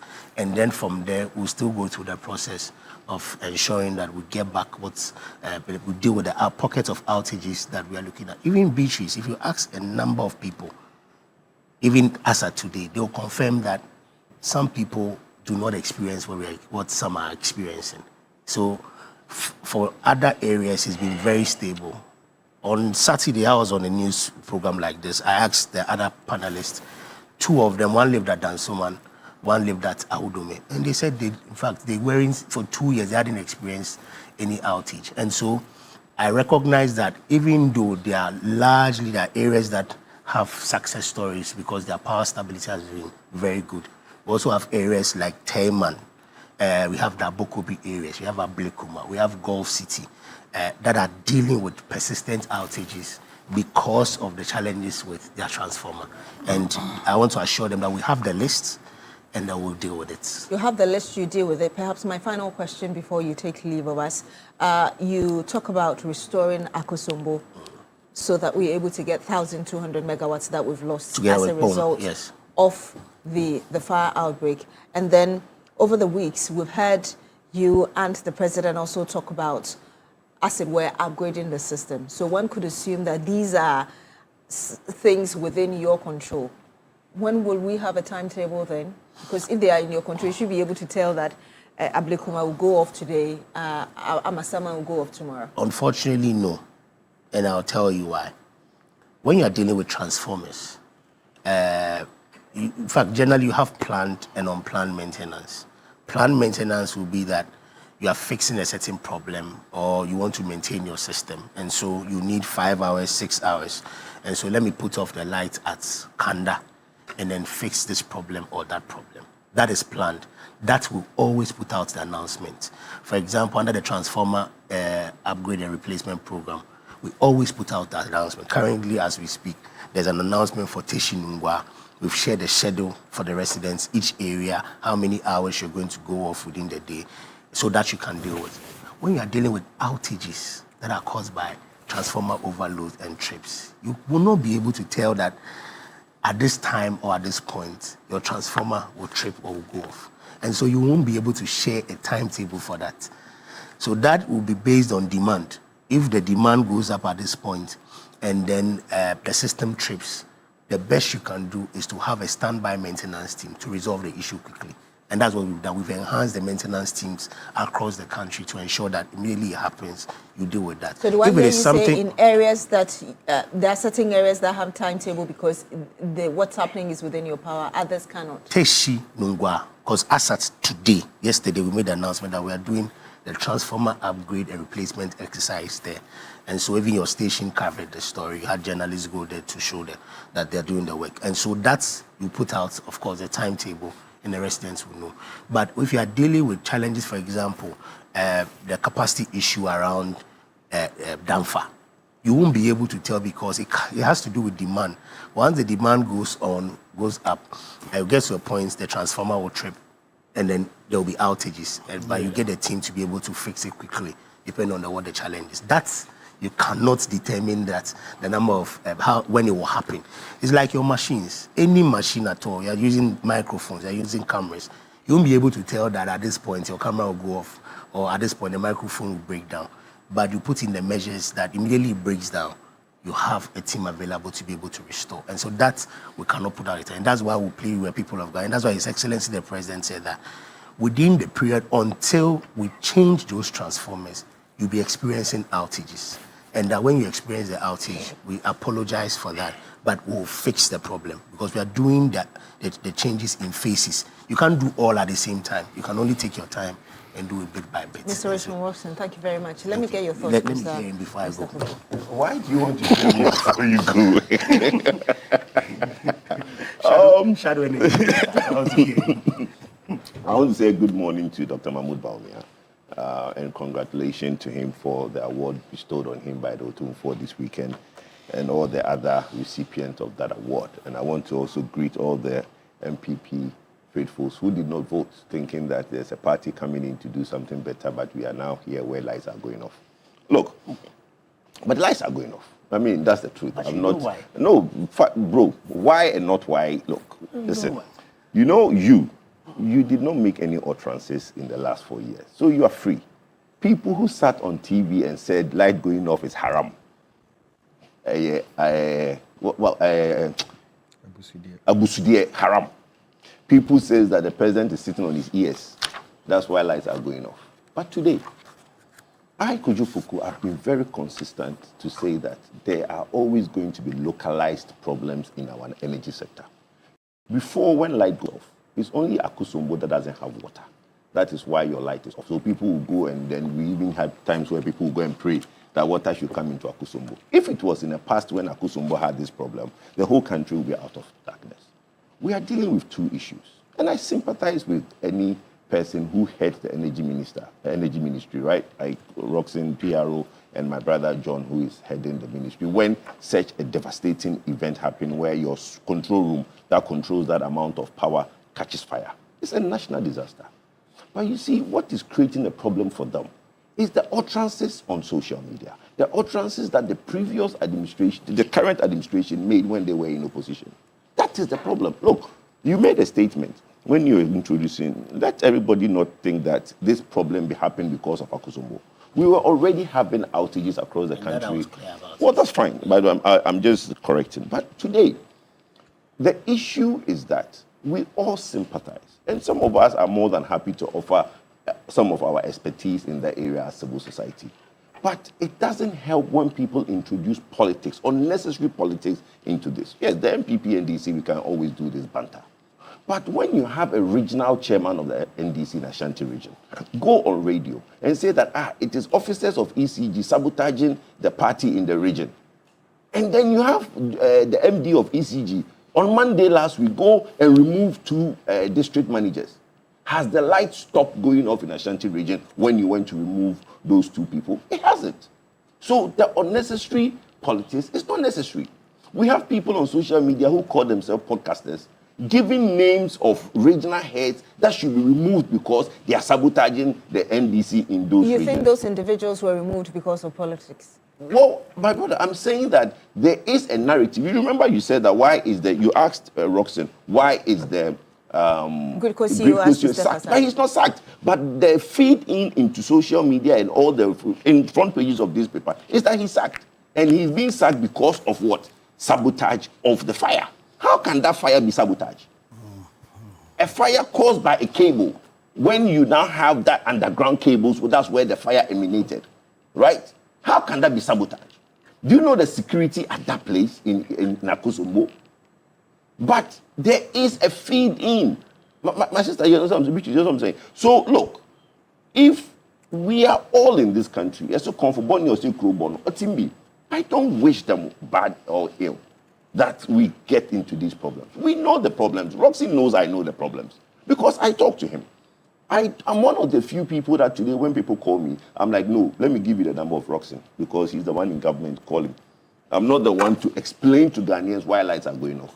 When I was in power, I will explain to Ghanaians why lights are going off. I've always said that this sector is managed. And I'm happy he now knows that. Oh. So today, when they are... No, but Roxanne, I'm saying that... But I'm saying that you now know it because now you are on the seat and you see what we saw on the day-to-day basis. This issue you guys are talking about, Akosombo, the fire is big, everybody can see it. October 2024, if I tell you what happened at Ghana Gas, hardly anybody knew, but you'll be surprised. Wrong oil or contaminated oil was put in the Ghana Gas system, and there was a burnt of the system. The system had to be shut down. only a few people. But Ashanti slept there for 3 days. I have the pictures on my phone of the burnt equipment that they have to now make sure that it is replaced and Ghanaians have light. But whenever there are pockets of outages, the NDC milked it for their own political agenda. Today, every Ghanaian watching us know that there are two political parties. One when they are in power, lights are on. One when they are in power, lights are off. They know. What are you implying with this statement? Sorry? What are you implying with this statement? Well, Ghanaians would be the judge. Ghanaians today knows that when MPP is in power, their lights are on. But that's false. Well, that's fine. That's for you to say. I'm just saying, no. Me and you only have one term, my brother. But before the elections, there were so many lighthouses that, hold on, people were asking the energy minister then, let me just finish. People were asking the energy minister then, Dr. Matthew Opoku-Prempeh, to issue a timetable. Thank you. And at the point, he even said that they should go and issue a timetable if they believe they were saying it was what? That's why you should issue timetable. They were saying it was doomsday, right? Is that what they were saying? That, oh, there is doomsday, so you should give a timetable. Today, is it doomsday? Today, is it doomsday? We've heard the president and we've heard other... My sister, he is sitting here. Is it doomsday? Well, he should answer that question. We've heard the president. But you see, I'm one of the few people that will come and say that, look, we've all defined what doomsday is. Doomsday is when you don't have enough generation capacity to meet your demand. That's doomsday. Yeah. So today, lights are going off. Poku will not call it doomsday because we have enough generation capacity. Mr. Roxon has to leave, so I wanted him to respond. Yes. But please land briefly. He would respond and then he will leave. No, basically, what I'm asking is that when lights were going off, which we all know happens, and the time people were calling for the timetable from the minister, there were localized problems that were going on. Lights were going off. Ask him if it is doomsday, it's the same as we have today. Mr. Roxon. You know, he knows I don't like to do partisan politics when it comes to energy, because both of us have been around for a long time. We were all in the civil society before, and so. But when you decide to engage in partisan politics, then we'll have to respond, which is 2024, and this is not what I am saying. You can write to Gridco using an RTI. Every single month we had load shedding. Every single month. The peak of it was in December 2024. For the first time in the history of our country, December, elections and Christmas, we're shedding over 700 megawatts of power. You can't deny that. 700 megawatts. You know 700 megawatts. We're Ghanaians seeing. Oh, let me finish. I beg you, let me finish. 700 megawatts of power. And so at the time Ghanaians were calling for timetable. It wasn't localized fault. It wasn't an inferno or a natural disaster like what we are seeing today. You had been shedding load consistently for the whole period. We took the reins of power in January. Even fuel for us to power thermal plants, you didn't leave us any. As soon as possible, the chief of staff had to the president had to put together a committee chaired by the chief of staff for the government to, as quickly as possible, find liquid fuel to power thermal plants. The energy minister told us 5 hours was left. Yes, that's what that is their record. That's what they left. They left us 700 megawatt deficit, left us no fuel, left us 80 billion in debt at ECG, left us over $3 billion in debt in the sector. In 1 year, every single narrative, every single negativity they left us in the sector has been overturned, and he knows that. For 12 months, we haven't been shedding 1 megawatt of load. For 12 months. In 1 year, we've paid $1.47 billion. For 12 months, we've cleared the $500 million guarantee that you failed to pay, World Bank guarantee that you depleted. We've paid your gas bills in 12 months. In 12 months, we are investing heavily in the distribution sector. In less than 15 months, we intend to roll out 2,000 megawatts of power. For 8 years, what was your record? And so let's not get into some of these things to be able to milk the system, and because today there's an inferno. If people were complaining at the time, if Ghanaians were asking you for timetable at the time, it was because for over 12 months, you had been shedding load and were complaining. This is not what has happened in 3 days. In 3 days, when was the last time recently your lights went? I know where he lives. Ask him whether his lights goes off. Yes. Until 3 days ago. Yes. You want me to show you? Please. You want me to show you my communication with my district? No, please, it's not that. Don't go there. No. My problem in my area is a transformer. I want you, let me finish. I will let you come in. I just want him to land. No, I'm coming. Yes, I would. Please note it down. I want him to finish. Until his transformer got overloaded. Ask him whether he was having those issues. And we've penciled to change the transformer. He knows that we've had that conversation. Let me finish, please. Let me come. And so please, let's not be political about. And on the comments, I will let you come. Yes, in. And then on the if you could land for me. On the comments of moving people around, which is in every organization, you move people around. Every institution. In fact, the president of the republic, who has been voted for, even reshuffles ministers and CEOs. And so what is wrong if the managing director for a company like ECG, that operates thousands of people across the country, decides to move people? I'm glad he didn't mention that anybody has been sacked. Nobody has been sacked. But it is not, and they know. You can ask the district managers. Today you are the district manager for Kwabenya. Tomorrow you are moved to Accra East. Tomorrow you are moved to another. It is normal in companies like ECG and Netco. And so let's not try and then read meanings. So it's not that they've been sacked, they've just been transferred to other parts of the country. And they are still regional managers. They've just been moved around. So it is normal for shake-ups to happen. You do that to bring confidence. You do that to bring new ideas. You do that to bring new leadership. But let me serve this caution. Minister has said it. If you are a worker in any of the energy sector agencies and you are sabotaging the system, you will be dealt with. That nobody will countenance that. If there's any evidence to show that indeed you are sabotaging the system or the government, why should we allow you to work? Because yours is for you to come and work. It's not for you to come and engage in needless partisan politics at the workplace. It's to work. And so if people are not giving off their best, of course, administratively, the leadership of ECG or whichever agencies they are working with will deal with them. And it is normal. I run a law firm. If you don't produce the desired result, I won't keep you in my law firm. I don't think that Kojo, who has run businesses for a while, will keep somebody who is not giving off his best. And so it's normal. And he moves people around as well. All right, so let's not read meanings into Mr. Richmond into Roxon, he speaks for the Energy Ministry. He'll be taking a leave of us. And in his place, we'll have the Member of Parliament for Jirapa, Mr. Cletus Dapila, who is also a member of the Energy Committee, join us. But let me get your quick thoughts. I did not finish. But, you go around. Yes, I'll come back to you. Let me get, because Mr. Pia Dankwa and Dr. Titubahi have been spoken. Okay. So please, your thoughts. Yeah, so let me wish a lovely viewers a good morning, and my distinguished colleagues here a good morning. You know, we've done this MPP and the system, and the very critical problems this country is bedeviled with is not being solved. Now, my personal view is that Ghana is not necessarily facing a power outage problem. What I think we are facing is a system failure. Essentially, we are facing a fundamental failure of infrastructure, a fundamental failure of finance, and ultimately a failure of governance. Now, see, most importantly and most disappointingly, this is clearly a failure to implement solutions we already knew. Now let's place this in proper context. To think that there is a major failure with the Kosovo substation, and I understand that the problem also impacts the PON. And then nearly 1,200 of megawatts of power is affected. We have moved the Gridco CEO aside. There's a shake-up at the ECG. And let me say that I agree entirely with my brother Kojo when he says that, you see, this moving and the shake-up in the ECG really, in my opinion, is not the cause. It is just an exposure. But when you say you agree with him, you also agree that it is related to partisan politics.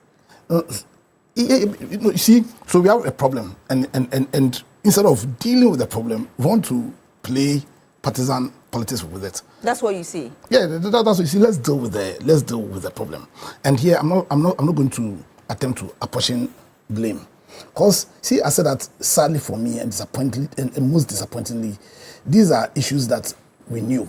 Because see, back in 2018, we anticipated all these issues after we had gone through a doomsday period before 2016.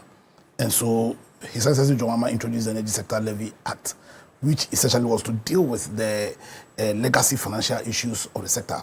We increased our generational capacity, you recall. Now, in 2018, in the throes of our IMF program, the World Bank advised us that we need to comprehensively look into our energy sector, identify what the problems were, and deal comprehensively with those programs. Now, that's what led to the formation of the Energy Sector Recovery Program.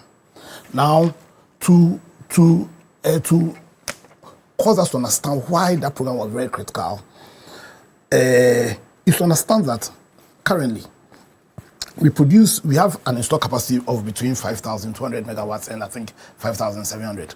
Because these are figures where I'm wrong, kindly correct me if you have what's called better figures. But currently we have an installed capacity of about between 5,200 to 5,300. So that's what we are capable of producing. It doesn't mean that we produce same. Now, we have a dependable capacity of about 4,800 to 4,900 megawatts. Okay, so if you want the right figures, yeah, dependable is 5,060 megawatts. Now, dependable. Yeah. Installed is 5,507. Okay. So between the dependable and when what's called ECG is distributing, we have a loss of between 20% to 30%. Now that would drop our capacity without doing a math by almost about 1,500 megawatts. Now, that means that between when it's being transmitted to our homes, there's a loss that falls below our peak capacity. And that explains the intermittent light outs. Because from the figures, on the face of it, then we should never have an outage. Now, why is there that drop off? There's a drop off because of weak lines, because of lack of what's called transformers and all. Now, we identified these problems way back in 2018.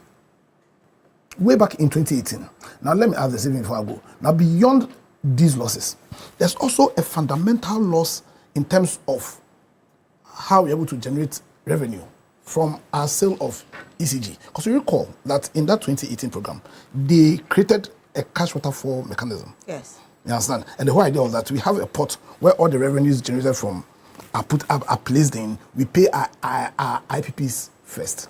It's the same revenue that will be used to invest in our grid and in our lines. We established this program way back in 2018, so that if we had implemented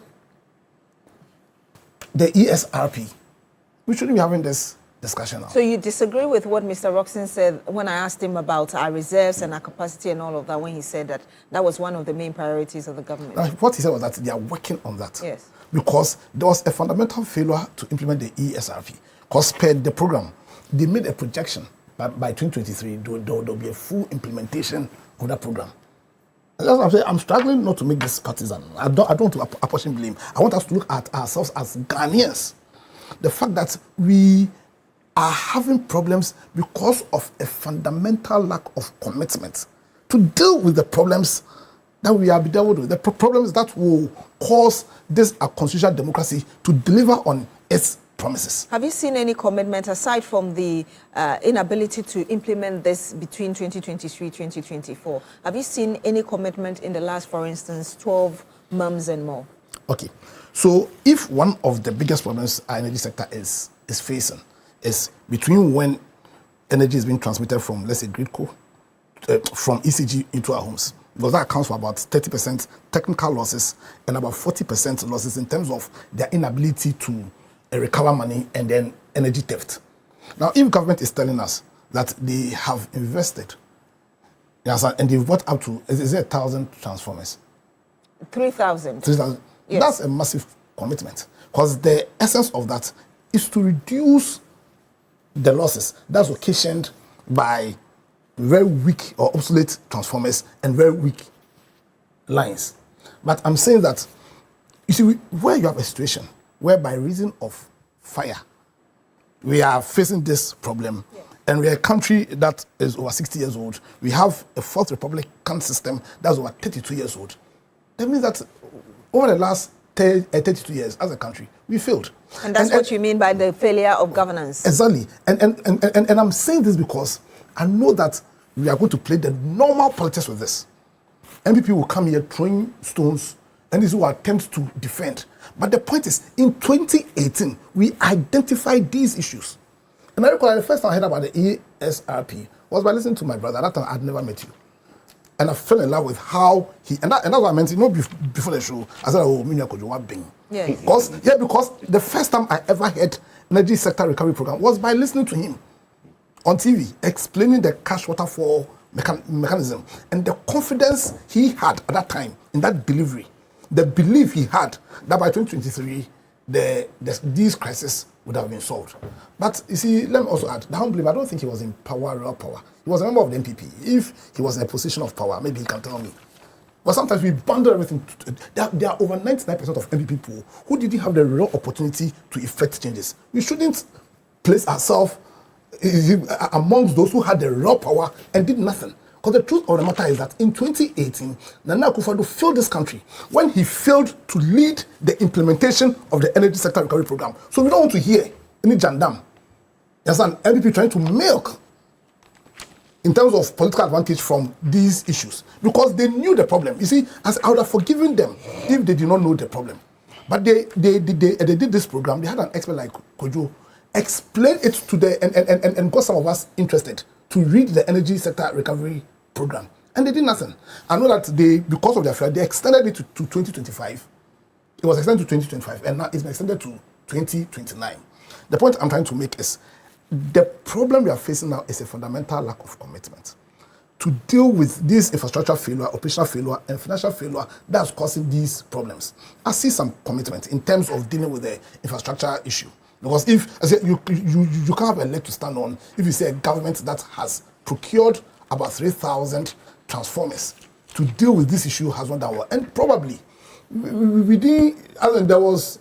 had energy issues. But I feel that the previous government was looking at probably the negative impacts of trying to change some of this infrastructure on what's called an attempt to always keep the light on. You understand? But see, that suspension or that failure it was just a case of postponing a problem.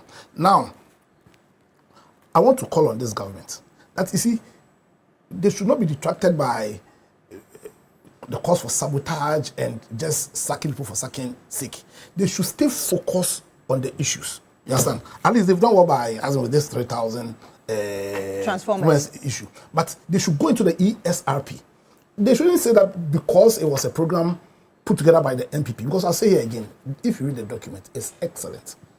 It is excellent. And that's why some of us are so disappointed. Because to have put together such a program, such a comprehensive program, and failed to implement same is a huge travesty. So I call the government, they should go into the ESRP. And understand they are saying that they are sure they'll fully implement same by 2029.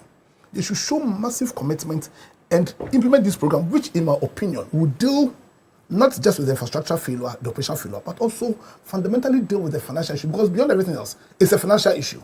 Because you see, let me land on this. You know, the prayer was explaining that when it comes to the hydro, that is very dependent. Now, if you have about 4,800 dependent capacity, and then you lose 1,002, and you are already losing about 30%. You know that really we do not have any energy to deal with. You understand? The core, and that problem is because they do not have the money to purchase the fuel that will power the thermal plants. That's the problem. Who doesn't have the money? Government. How? The one CD per liter, where are they doing with that money? Kojo, you see, so you are talking about the one CD, but you have also forgotten that they came to inherit a massive debt. In fact, more than over 2.5 billion.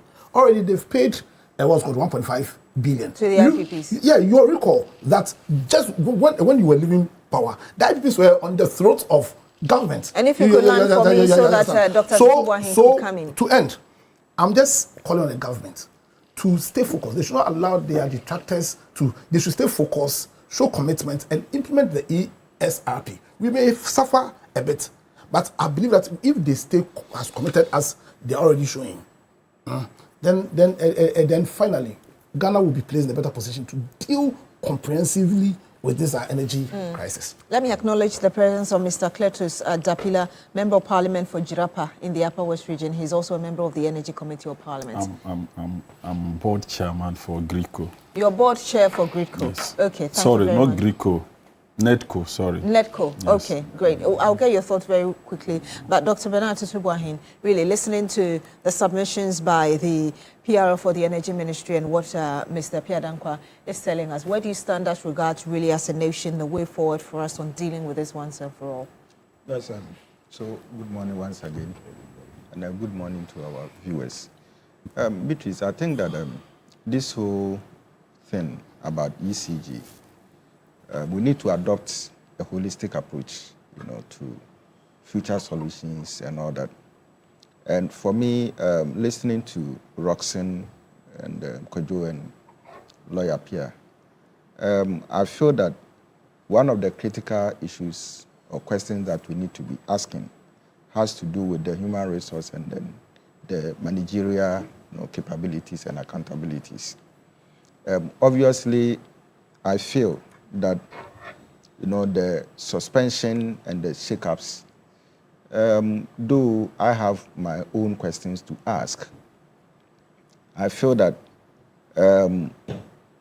probably there's nothing that one can do when it comes to accidents, or natural disasters like fire outbreaks and all that.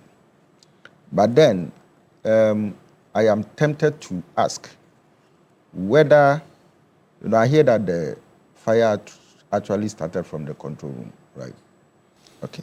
So is it the case that, the people who were working in there had done some kind of proactive, checks to probably find out whether some of these equipment that they are working with, the machines they are working with, are in bad order and probably needed a replacement. Is it also the case that they periodically do some kind of audit, to ascertain for themselves, the risk levels that they are facing within the control rooms? I think Lawyer Pierre was talking about old equipments, and all that. Yes, that's fine. But at least I know that when it comes to Ghana, we are good at one thing, maintenance. All right. Creating new things always is a problem. But maintenance, you can trust. That's why you go to trotro stations and then we see old cars, which has been maintained over the years. But I thought one of our main problems has been maintenance. The fact that we are not able to maintain our stuff. That's where I'm coming to. That's where I'm coming to. People, we believe that, for Ghanaians, when it comes to issues of maintenance, we are there. So on this occasion, what happened? That we couldn't even trace to identify that we are faced with this kind of risk. So we need to probably, as part of our proactive measures, procure the necessary parts that will help us to replace what is there. Do I hear you say that we were not proactive enough, which perhaps could be the reason we had this fire attack? Exactly, that is my point. One of the key things about management is being proactive, all right? So proactive means that you prepare towards an identified problem, all right? So knowing that some of our equipments are growing old, they may need replacement in future and all that, you do that kind of checks, that kind of audits, identify them, procure, so that as and when you replace, so you don't fall into such calamities. I also believe that, you see, yes, it is good that you bring this kind of shake-ups, all right, But my first question is that if it has not been because of these problems, was the GRIDCO boss going to be sacked in the first place? Okay, so he's been asked to step aside. Okay, so step aside. Okay, so what it means is that after the investigation, if he doesn't have any hand in it, then he goes back to his position. That's fine. So what it means is that, but the question stays relevant, that had it not been because of this problem, were we going to see his suspension? Okay.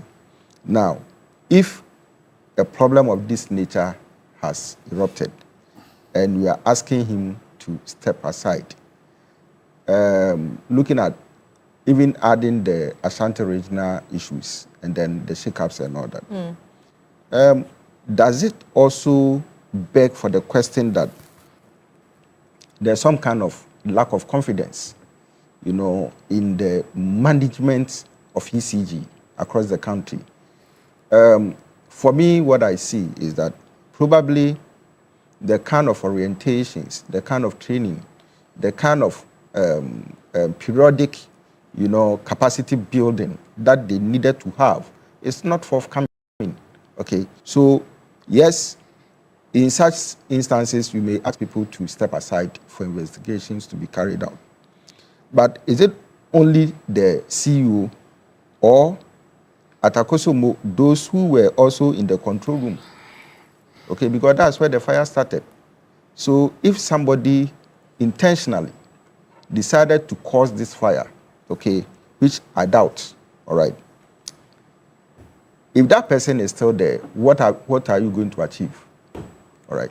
So I believe that obviously this is not just a one-sided approach.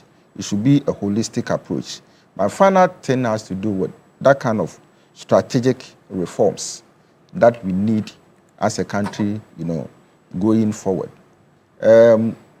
Yes, I do agree with Lawyer Piadankwa with regards to this issue about old technology and all that. So we probably may want to bring in certain equipments which are modern, to generate that kind of power that we want.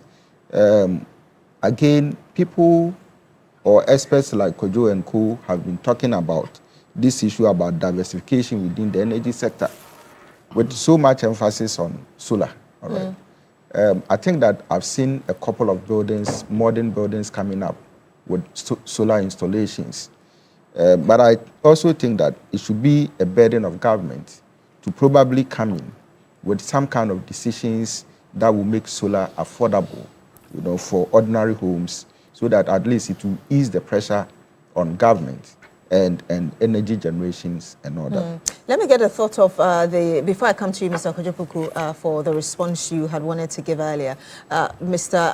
Cletus Dapila, the MP for Jirapa, you say you're the board chair for NEDCO. Yeah. And somewhere last week we heard the news that as part of his research in Ghana, thank you tour, the president indeed paid a visit to NEDCO as well. And as well, we had the revelation that about 2,500 transformers had been procured, where we heard Mr. Roxon tell us that they are in total about 3,000. Tell us the situation as we speak regarding these installations and really the power issue there.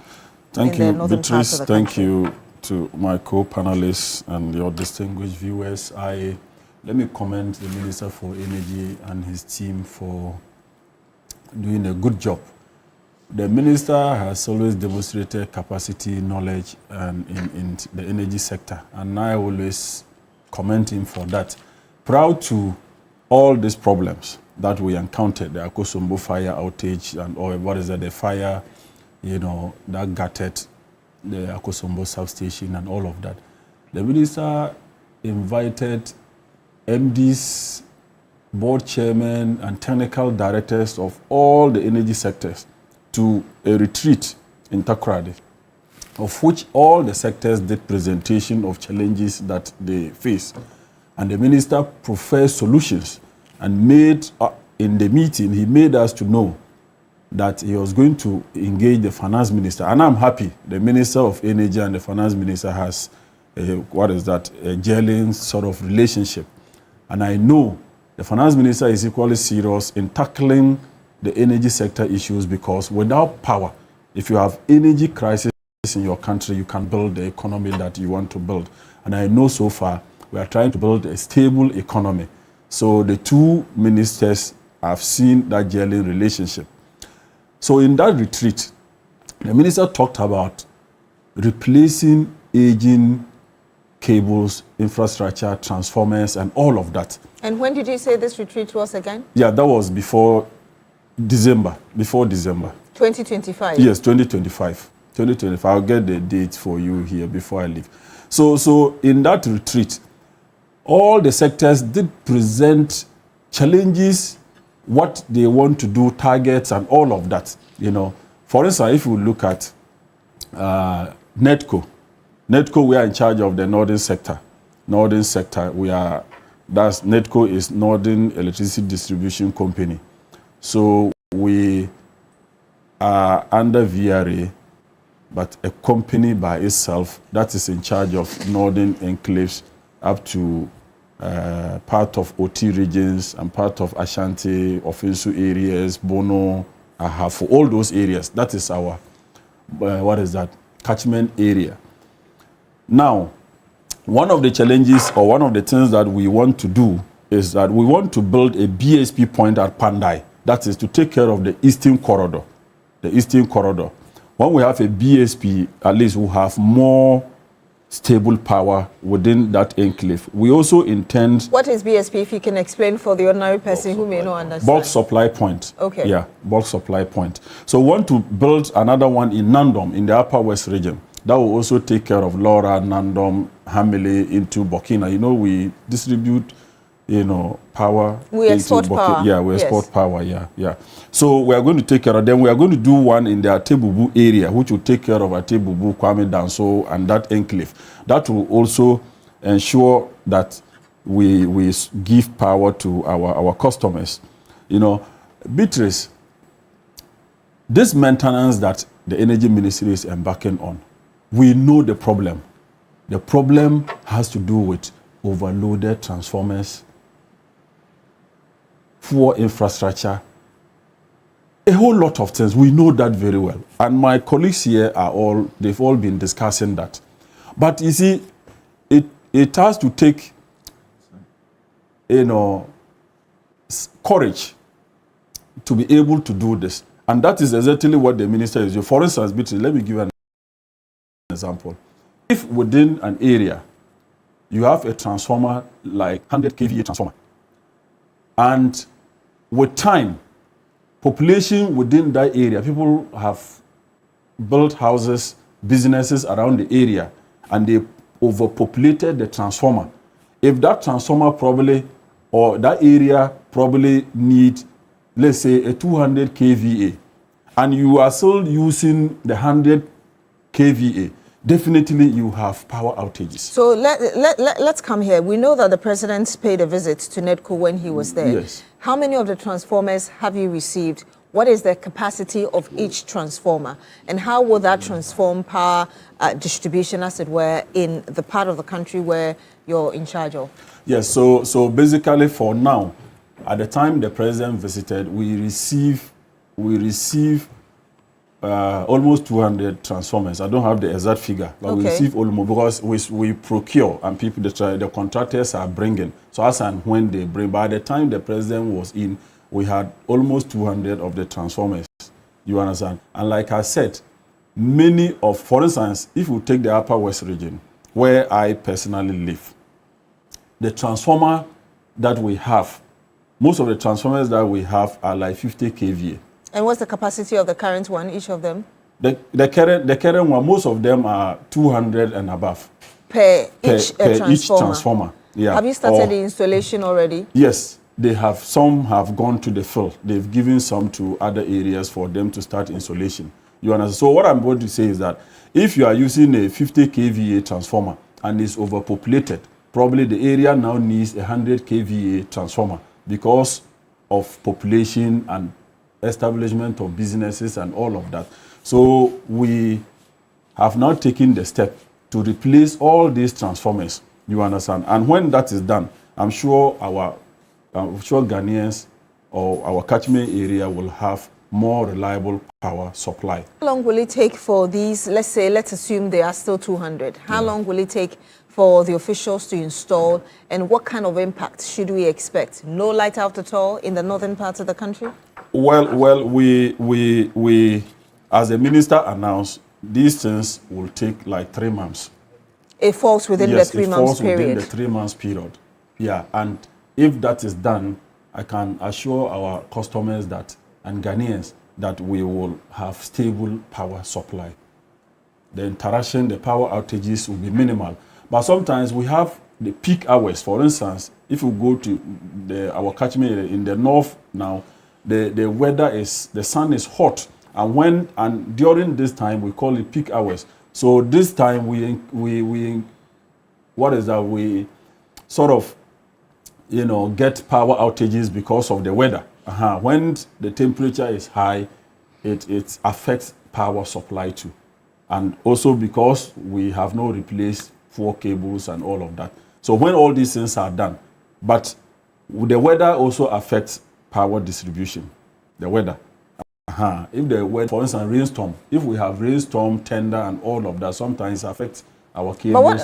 But what are you doing to ensure that irrespective of the weather condition, now that you are upgrading the system will be resilient enough to stand irrespective of the only time we can avoid or resist such situations is if we do underground cables. If we are able to do that, but that is going to take us a long time. Otherwise, we can always expect these things. These are force majeure, unforeseen circumstances. You can't do without it. Disasters will come, rainstorm will come, But we have good, our management or our team have the capacity to deal with these things within the shortest possible time when it occurs. Let me take a few messages and I'll come back to you for your 30-second final word on this. And hopefully, I'll let you come in. I'll let you come in, and then hopefully we'll have time to look at the other issue. From Pablavi in Pokwasi, Benghazi, he says MPP Party Minority Caucus leader Honorable Apenyomakin should know better that MPP is in opposition, and also it is not Akufo-Addo who is in power. So Apenyomakin can't go around threatening judges. Okay, I don't know what that has to do with what we're discussing now, but thank you for your message. Prince Nana Yao York says, good morning, Beatrice and your panelists. What the ECG urgently needs is a disciplined and effective management team to take charge. Continuing with the same old approaches will only yield the same poor result. We must also ask ourselves, are we truly taking fire safety measures seriously? In my view, any new management coming in should prioritize proper maintenance and be held accountable through clear key performance indicators. These should include significantly reducing the 20% power losses in distribution, improving bill collection rate, and conducting regular assessments to progress and determine the way forward. God bless our homeland, Ghana. And this is coming from Prince Nana Yao York. Perhaps I can read about 2 more and I'll get your final words.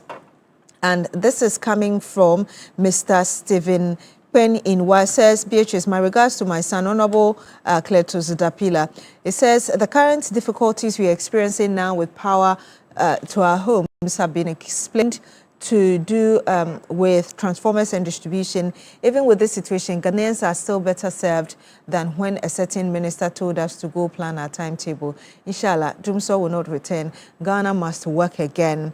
And perhaps this from Abbas says, Offenso says, electricity top management are sabotaging the work of the minister. I don't understand NDC why all these guys are still opposed up until now. Change them all and bring loyal people to reset Ghana. Well, so let me get your final word, 30 seconds, and I'll get the final word. Before that, let's use your platform to encourage Ghanaians to pay realistic power. People steal a lot of power, and that is one of the problems the power sector is ECG has been asked a number of times to ensure that management are able to deal with that. They should be able to deal with those who are stealing power. It's a serious challenge, setback to the power industry. Beatrice, I think you should give me my full 5 minutes, not 30 seconds, because I've not spoken. We don't have up to 5 minutes, I've not actually. spoken. That's the problem. So if you so do I that, can then give you're you not a minute. I can give you a minute. Let me, listen. You know there is a problem where, and the messages coming through is beginning to anchor what we said earlier. ECG only distributes what they are given. If there's a challenge in the generation and the transmission of power, do not blame ECG staff. And it is anchored, it is reoccurring, and it is echoing in most of the messages that are coming through. People think that ECG people are sabotaging. Nobody in any region is sabotaging. The problem does not come from the ECG staff. That's one.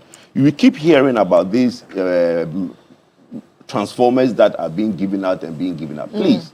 You see, one of the problems I have with the NDC is that they don't even appreciate what they inherited. All these transformers they claim they are changing was procured by the previous administration. They have not brought in any transformer. All the thousands of transformers they are sharing to now But you see, the biggest problem ECG has today is to do with simple procurement. Because last year they did unnecessary politics with the procurement at ECG. Today, even fuse, common fuse, when the transformer fuse blows, they don't have. And the ECG management have not procured a lot of these things to help for the smooth repair of the existing ones when they go wrong. You realize that there is a feeder. The feeder could probably have like 200 transformers on the feeder. When one transformer fuse goes, instead for them to be able to now bypass and change the fuse, because they don't have a fuse, they have to now switch off the feeder. And that is some of the problem that is coming. So the management at ECG knows that they have procurement problems. Let me land on this conversation. Look, the reason I said earlier that the Ghanaian today would now judge for themselves whether what they are going through today, they experienced any in the last 2 or 3 years. My brother Roxon said there were 700 megawatts of power load being shared. It's not for me to tell in December 2028. I don't think that people who are making noise today were experiencing what they're experiencing. Let's take away 3 days ago when the Akosombo fire came, right? Last week. The problem around the country last week, because this Akosombo thing came this week. Yeah, right? It came on Thursday. It's 3 days ago, right? Before the Akosombo fire, the problem that were in the country, would everybody tell me that they were experiencing that in December 2024? Well, how can anybody tell me that we were shedding 700 megawatts and nobody knew? Look, I have made my point very clear.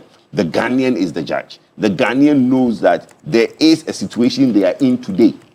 And all the things they are giving themselves, 3 months, 4 months, 6 months, we are putting on the timetable they are giving us. We will come back here and we will now be talking about this thing. My brother talked about ESRP. Let me quickly say that. The ESRP was a policy document within the energy sector. It was targeting loss reduction and also revenue.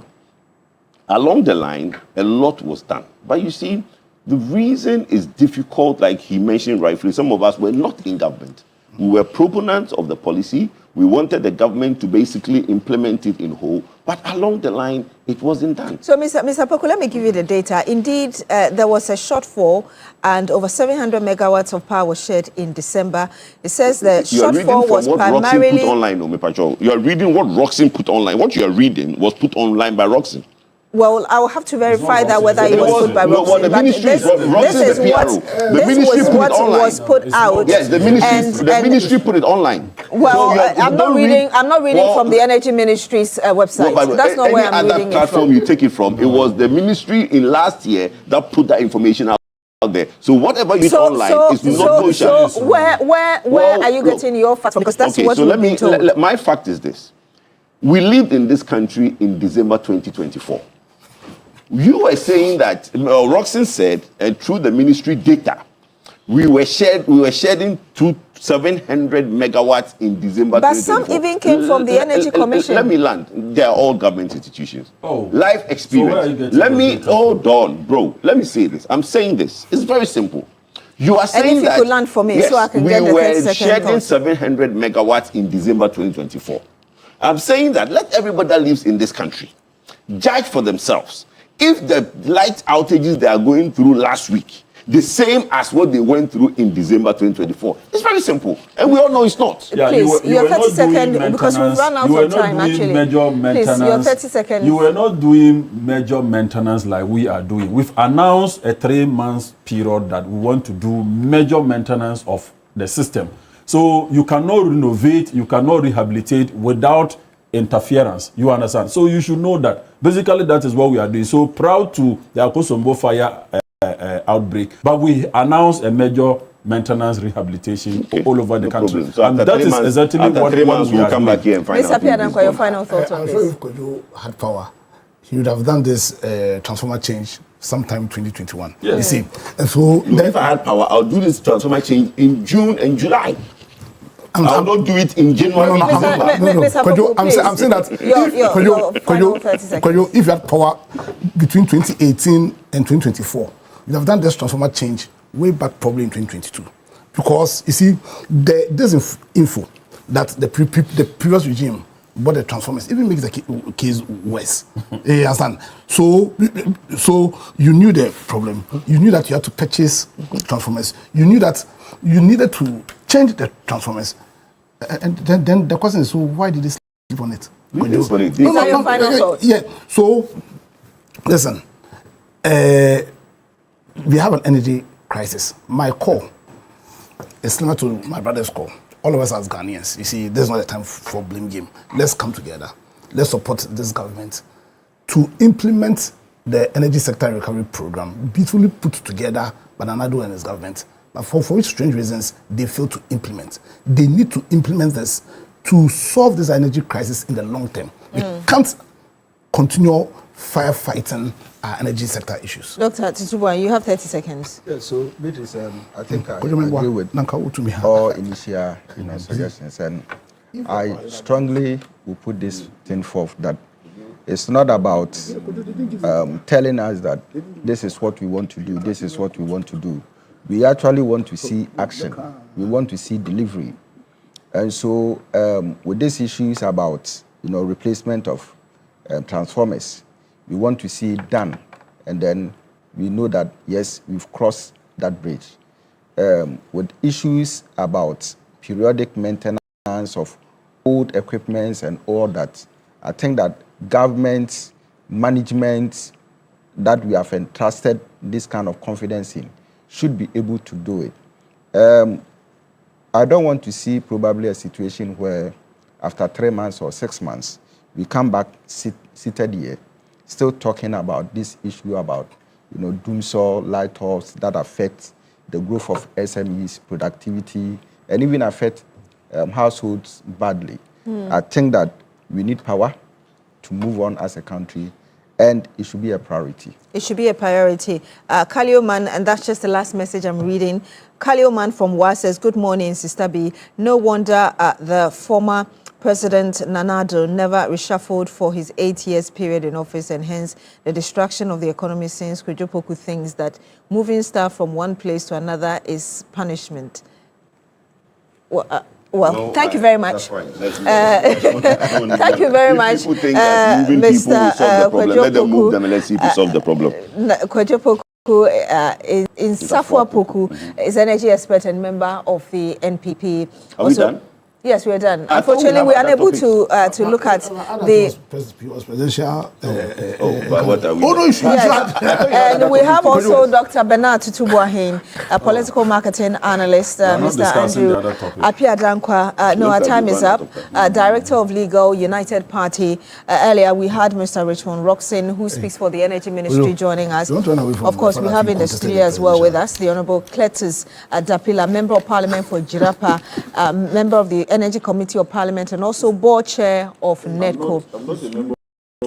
You are not a member of the Energy Committee, okay, board chair of NEDCO. Thank you very much, gentlemen, for joining us. My name is Beatrice Edu. Thank you very much for joining us on The Big Issue this morning. Remember that The Big Issue is also always sponsored by the University of Gold Coast. Whether you're aiming for a specialist MBA in marketing, communication, operations, supply chain, human resource management, finance, entrepreneurship, innovation, or business intelligence analytics, or you want to advance through a dual MBA or Chartered Manager MBA, University of Gold Coast gives you options that match your vision. And if your next step is an MSc in International Relations, Communication, International Marketing, International Law, Security Diplomacy, Accounting, Finance, or Human Resource Management, an LLM in International Law, Security Diplomacy, or an MA in Biblical Studies, Practical Theology, the pathway is open. April admission is now open as well. Apply today, because at University of Gold Coast, we make it practical, flexible learning, flexible entry, and flexible payment. Study around your work and life. Choose a route that fits your background and pay in convenient installments. Your dream deserves structure. Your future deserves strategy. And yes, your purpose deserves training. Apply now at www.ugc.edu.gh. Call or WhatsApp now on 026 388 8555. University of Gold Coast, building leaders for the nations. My name is Beatrice. Thank you very much once again for joining us on The Big Issue. When we come back, we'll bring you sports and some more. Do stay with us.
Settling in, all right? Yeah, I mean... After the big unveiling. Yes, after Thursday, he actually went to watch the Black Galaxies train. Okay.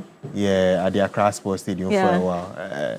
I think he'll be here for a few days and then he'll go looking around and then be speaking to some of the key players. That's nice. Ahead of the World Cup. Well, whilst he is at that, I know Ghana is also set to host the 2027 Under-20 Boys AFCON. Yes. What's happening with that? Yes, Kidz announced that on his personal Facebook account that Ghana will be hosting that competition. It's not happened in nearly 3 decades. Oh, wow. Yeah, since the last time Ghana hosted the Under-20 AFCON was back in 1999. Which stadium is that one? And we actually won it. This is in Egypt. This is Egypt. This is the previous Under-20 AFCON that was played in Egypt, actually. Oh, wow. Yeah. Ghana will host the next edition in 2027. The last time they did it was 1999, as I mentioned earlier. And that time, Ghana actually won the competition. So hopefully it can be another host and win. And I'm guessing that before that competition starts, we would have upgrades on our stadiums to look the part, because it's an important competition, especially for the youngsters, and they will definitely have to play on very good Under pitches. 20, you have all the strengths, so you have to perform. Yes. Yes. I hope management is good as well to help them at least go very far with this. Yes. Especially when we haven't had it in a long time, like you say. Yes, indeed. But aside from that, FC Ashgold promoted? Yes, FC Ashgold 04. That's different from the Ashanti Gold SC that a lot of people know. Okay. Ashanti Gold SC, which is the traditional Ashanti Gold, are still indefinitely suspended from competing in any Ghana football activity. But this Ashanti Gold, this is Ashanti Gold 04, they were actually Bekwai Heroes. That was their original name, and they changed to Ashanti Gold 04 last year. And they've been performing very well in the Division 1 League. During the weekend, they defeated Sky FC 4-1 to secure their place for next season's Ghana Premier League. So this is the first time this team will be going into the Ghana Premier League, and that will be happening next season under the management of Abdul Karim Zito, who is former Asante Kotoko coach, former Dreams FC coach. Oh, he's going to do great. Yeah, someone who is very experienced when it comes to local football. So a very big achievement for FC Ashanti Gold 04. They are not in any way related to the traditional Ashanti Gold SC, if people are wondering. So how come their name is almost like the same? Yeah, they decided to use that name, and they got approval from the GFA, and they have sort of filled the hole that the previous Ashanti Gold had created, because the people of Obuasi definitely love their football, and they've taken on that name, play at the Obuasi Clay Stadium as well as their home ground, and so the people of Obuasi will get to enjoy FC Ashanti Gold 04 next season. It looks like a baby butu. Yeah, it'll be very big. Very, very big. Yes, but earlier we're talking about Carlos Queiroz, who has arrived, and already some sports analysts are commenting on him, his strengths and what we should expect and all of that. What are the details of what they've been saying? Yeah, that was after he first addressed the media on Thursday. He answered a number of questions. A lot of journalists were around. They watched his demeanor. They watched how he composed himself and how he answered these questions. And so we asked a few of them who happened to be at the Alisa Hotel that day, and this is what they said. The coach, I think that the first thing that struck me is that communication-wise, he's an upgrade over Otuado. But I think the job is very much simple at the beginning. As we say on the street, talk is cheap. I think that at the point, from what he said, he appreciated the difficulty of the job and the passion of the fans. And I think that he will take that into consideration, the very decisions.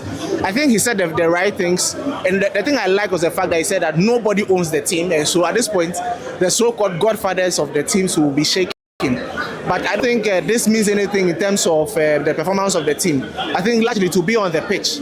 And I think that he has said the right things, but a lot of the work will be done on the pitch. And I think I'll leave it until the Wales friendly to be able to determine whether he is the right man for the job, or whether he can take us to the promised land. Still the same feeling I had before.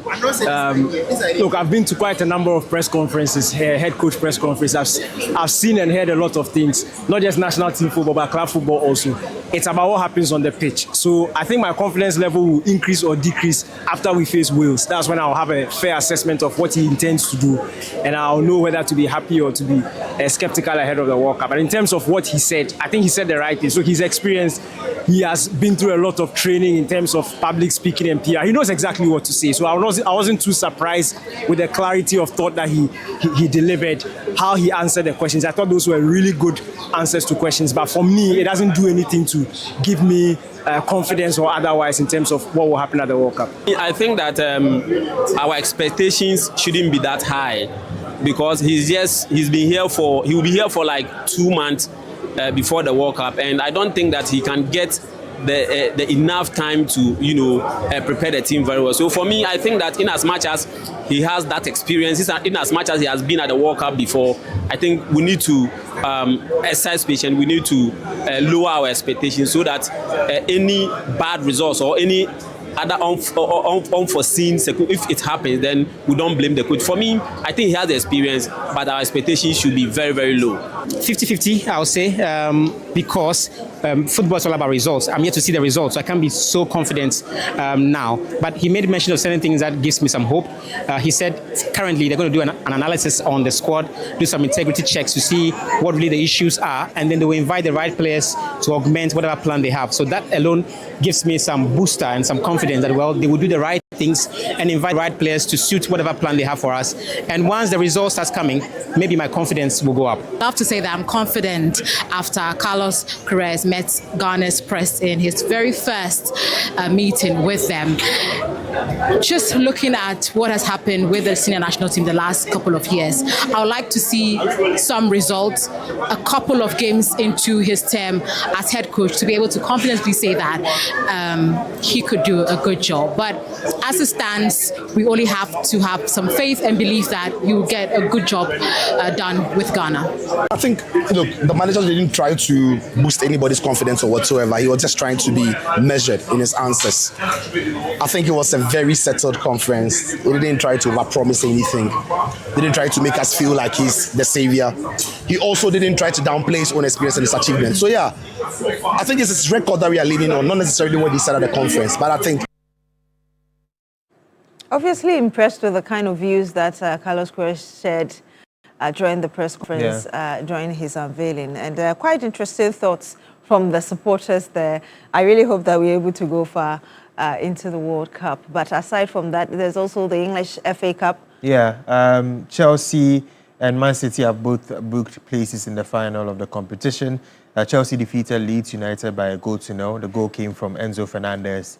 He headed in from close range, and City had to come back from a goal down to defeat Southampton by 2-1 to also qualify to the final. So Chelsea will be facing City. That final will be on May 16th. And that FA Cup trophy will be up for grabs for both Chelsea and City. Of course, City have already won the Carabao Cup, so this is another opportunity to win a trophy. And for Chelsea, who have sacked 2 managers within the season, also an opportunity to win the trophy and placate the funds and possibly gain a place in Europe as well. So that is the final on the 16th of May. That's when it will be happening.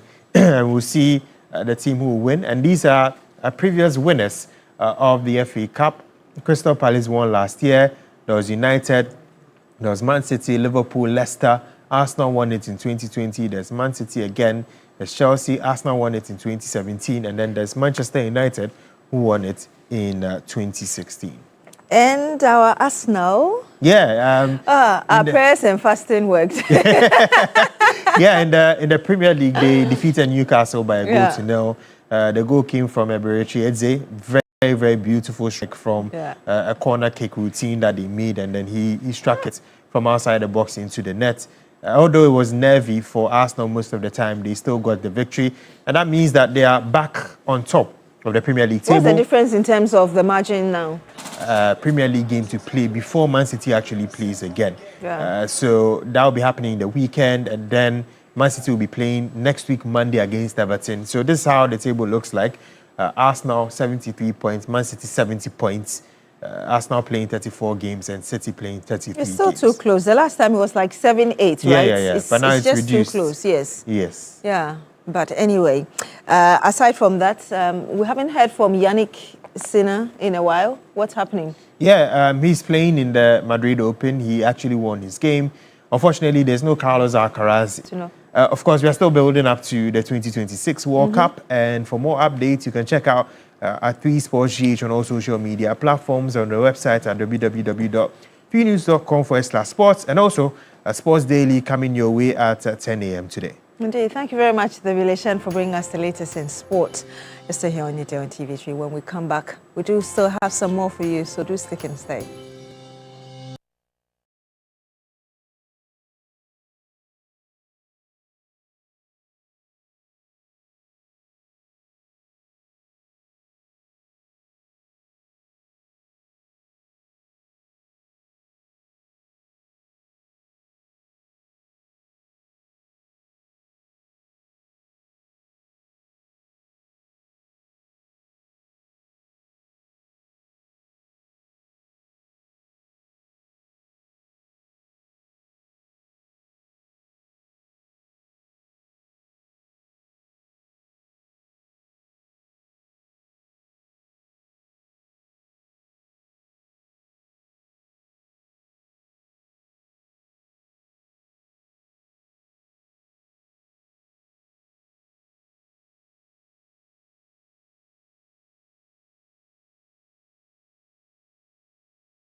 And my colleague Ibrahim Abubakar is in the Ashanti region to bring us the latest as regards the situation there. Many of you have been complaining that it's very bad in the Ashanti region. So let's get an update, really, what's happening. Ibrahim, if you can hear me, just tell us really the power situation. Earlier, I went through data as regards what times people had light out from 12 p.m. to 6 p.m. and then from 6 p.m. to 12 a.m. What's the current situation? Well, Beatrice, like you rightly mentioned, bad. In fact, it's even moving from bad to worse because now you can no longer predict when exactly you will be having power. Sometimes you'll be at home, you get power, the next 30 minutes is off, it comes back in 2 hours, then it goes off again. So planning is very, very difficult for most people in Kumasi. Like I rightly mentioned, for residents of Kumasi, they are increasingly expressing frustration over the persistent power outages. And these have affected homes, businesses, and essential services across the region, I would say, in recent weeks. Even though we have once in a while the Electricity Company of Ghana saying that the interruptions are not due to load shedding, but rather a combination of technical faults and also planned maintenance. But then people are still not buying it because when you are unable to properly plan for your day, it becomes a challenge. And we do know that just some few months back, I think 2 months or so, we had the Minister of Energy and Green Transition coming to Kumasi to commission some new installation around 160 kV or so. And we were given that assurance that with this new addition, power will be very, very stable in Kumasi and beyond. Yet we are seeing the opposite of what has been said. In fact, even yesterday, you realize that part of Kumasi entirely is off. So now when you are leaving home and you realize that you have power in the morning, then in the evening you begin to do your personal calculation to see whether you get power at home or not. And when you have power in the evening, you also begin to wonder whether in the morning you have power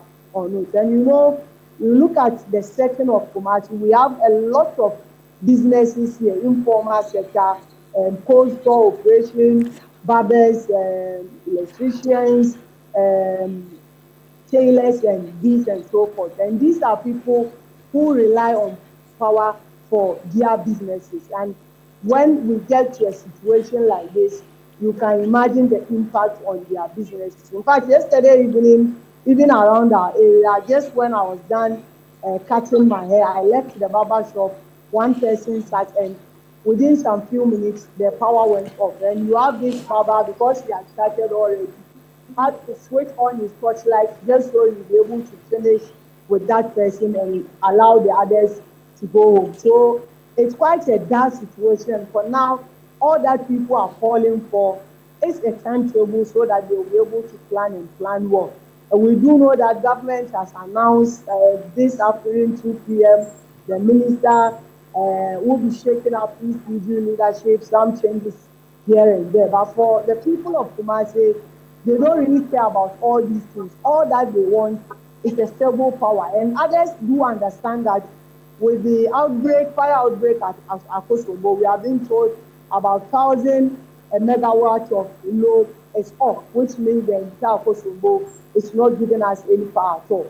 So people are understanding, but they need constant communication with regards to this. And they believe that when a timetable is given to them, even if they are not too happy, they will understand it and be able to plan their activities for the day well. So that is it. You speak to everyone, and all that people are calling for is for load shedding timetable. Whether it will take a week, a month, or 6 months for the power to be fixed.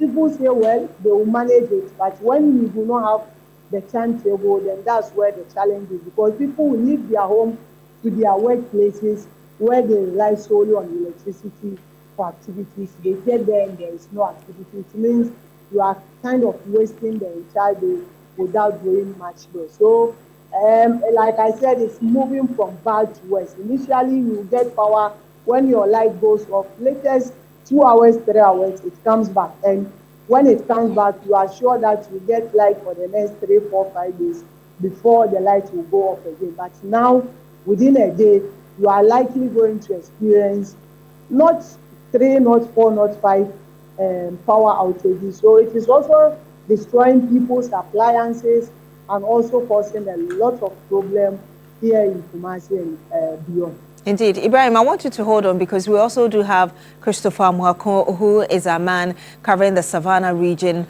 as well as the northern parts of the country. So both of you are actually on air, but let me ask you this question before I go to Christopher, who is also joined us as well. You talk about the situation moving from bad to worse. As said yesterday, based on the data that I shared with us earlier, about 205 communities were affected. Aside from the multiple outages, do you know whether a number or a lot more communities have been added to those who experienced the light out yesterday? Well, I don't know the 205. I can tell you that the power outage or the light off is widespread because ordinarily when your area even experience that power outage and you come out from a distance, you can see other communities beyond having electricity. But this time you come around, you turn around 360 and you don't spot any lights with the exception of vehicle passing and their lights are on, or people using solar bulbs and also some torch lights. So it means anytime the light goes off, it's widespread. And we do know how even on our main road, the traffic lights operate. Most of them are solely based on these power. So anytime there is power outages, especially in the evening, you see how it affects even movement of vehicles. So I'm sure it's even within Kumasi alone, it should be more than the 200 communities that we are talking about, because for some communities, they do not experience it quite often, but it's just on and off. But other communities will tell you that on daily basis, their light goes off and come back. So even with that calculation, I can tell you that in essence, because even when you take one, let's say as for a Mampon alone, and Oporu Chrome alone, it's more than that number of communities. And this is just not 2 districts or municipalities. This is something that cuts across the entire region, and people keep complaining and complaining. And for most people, you know, sometimes the timetable will come out. So if you're able to spot your community, you plan ahead that, well, my community is in the timetable, so my light is likely going to go. But sometimes you look at the timetable from ECD, you don't find your community in there, but then you end up not seeing light in your vicinity. So that's how come I said it's likely going to be more than the number they have or the officials have provided to us. Indeed, and if you can tell us more about this shake-up that we heard about earlier, before even the energy minister addresses us around 2 p.m. we were told. What information have you picked? Who is going where and who is perhaps going home eventually? Well, for now, I can't be specific because we are still trying to get information, even though almost everybody is tight-lipped, because they also tell you they do not know where they are being moved to, because the announcement came just yesterday. But I do know that even last week, we had ECD officials in Ashanti region moving from one place, trying to install new transformers and other stuff, just so we'll be able to get stable power. But that has really caused fear and panic even among the ECD staff that you engage. But like I said, for the residents of Kumasi, with or without shake-up, all that they are expecting is stable power or even timetable for them to be able to plan ahead. Ibrahim, still stay on for us because I want to get the situation as of this morning and perhaps what do you expect in the course of the day. But Christopher Mwako is also on with us. Chris, just tell us what's happening in the Savannah region and other parts of the northern region or the northern part of the country based on your own monitoring. Hello, Christopher. Chris, if you can unmute yourself, because we can see you, but we can't hear you. Please unmute yourself so we can hear what you've got to tell us.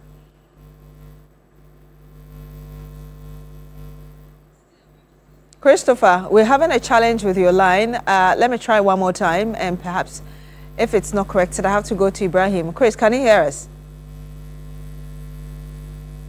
Okay. Christopher Mwako, please correct your line so we're able to hear what you have to tell us from the Savannah region and other parts of the northern part of the country. But I'm coming back to you, Ibrahim, to wrap up our conversation. Okay, Christopher. All right. Chris, please tell us what's happening. Yes, we can hear you. Tell us what's happening in the Savannah region as well as other parts of the north.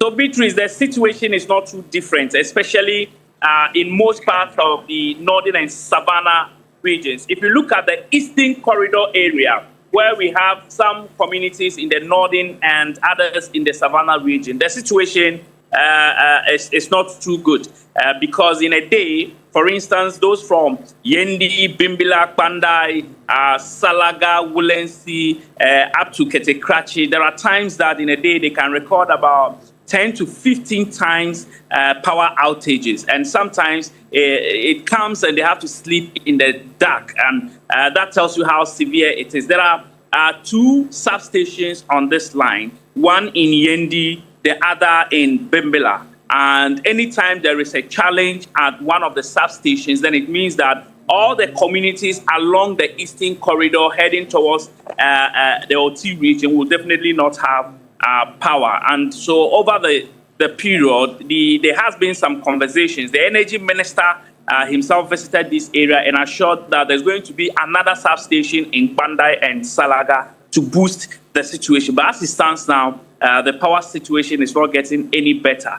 Even if the power is on, the light is on, the current is not enough to be able to power some machines. About 2 months ago, some cold store operators within these areas, the Eastern Corridor areas, have come out to complain actually that their products were going bad and they were running into some financial losses. Now, the issue is that in the Greater Tamale community itself, we have instances where there are power outages, but some of the instances, we have the NEDCO VRA people coming to explain to the populace that at this particular time, there will be power outages for some maintenance work. But the situation in the Eastern Corridor part is not like that. The power goes off. It takes about an hour or two before there is a communication as to what triggered the power to go off. And so those in the Eastern Corridor part are actually bearing the brunt, but those around the western part of the northern region and Savannah regions are not actually experiencing it that much. But you earlier said that the situation is getting worse in some parts. Nonetheless, this morning we had the Member of Parliament for Jirapa in the Upper West region, the Honourable Dupila, telling us that that part of the country, as in controlled by NEDCO, had received about 200 of the new transformers that the government is spreading across the country in terms of, part of installation processes.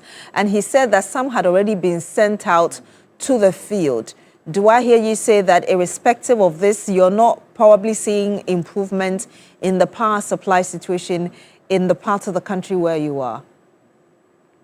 So it was just last week when the president visited the region. He was taken to the VRA NEDCO quarters in the northern region where he inspected some of these transformers.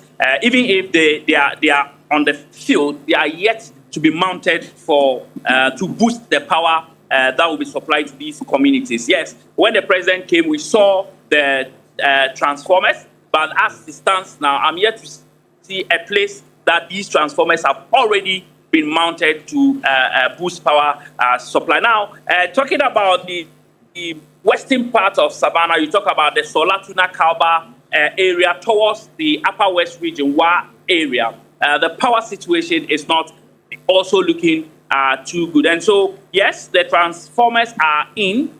We have seen them last week when the president visited the northern region as part of his recent Ghana agenda. But these transformers are actually yet to be mounted for us to see that work is ongoing, Beatrice. But I can say that if you go to areas like Yendi, Gushegu, Karuga, Tatali, Zabzugu, Bimbila, Wulensi, Bandai, Salaga, all the way up to some parts of the Oti region, the situation is not looking too good for them. In a day, there are places I can tell you that, especially when I visited Salaga, for instance, there are times that in a day you can have power outages close to 20 times, and some of them take the whole night. You will not even get power. And even when the power is on, the current is not actually something to write home about. Let me ask you two questions in one.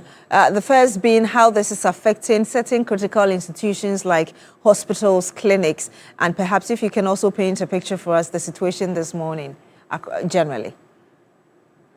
Okay, so let me say this. Just about 2 or 3 months ago, a patient was rushed to the Salaga government hospital. And you know, the oxygen concentrators they use, you have to plug it to electricity before you can have access to it. Unfortunately, there was power outage. And by the time the hospital will put on their generator, the person had died.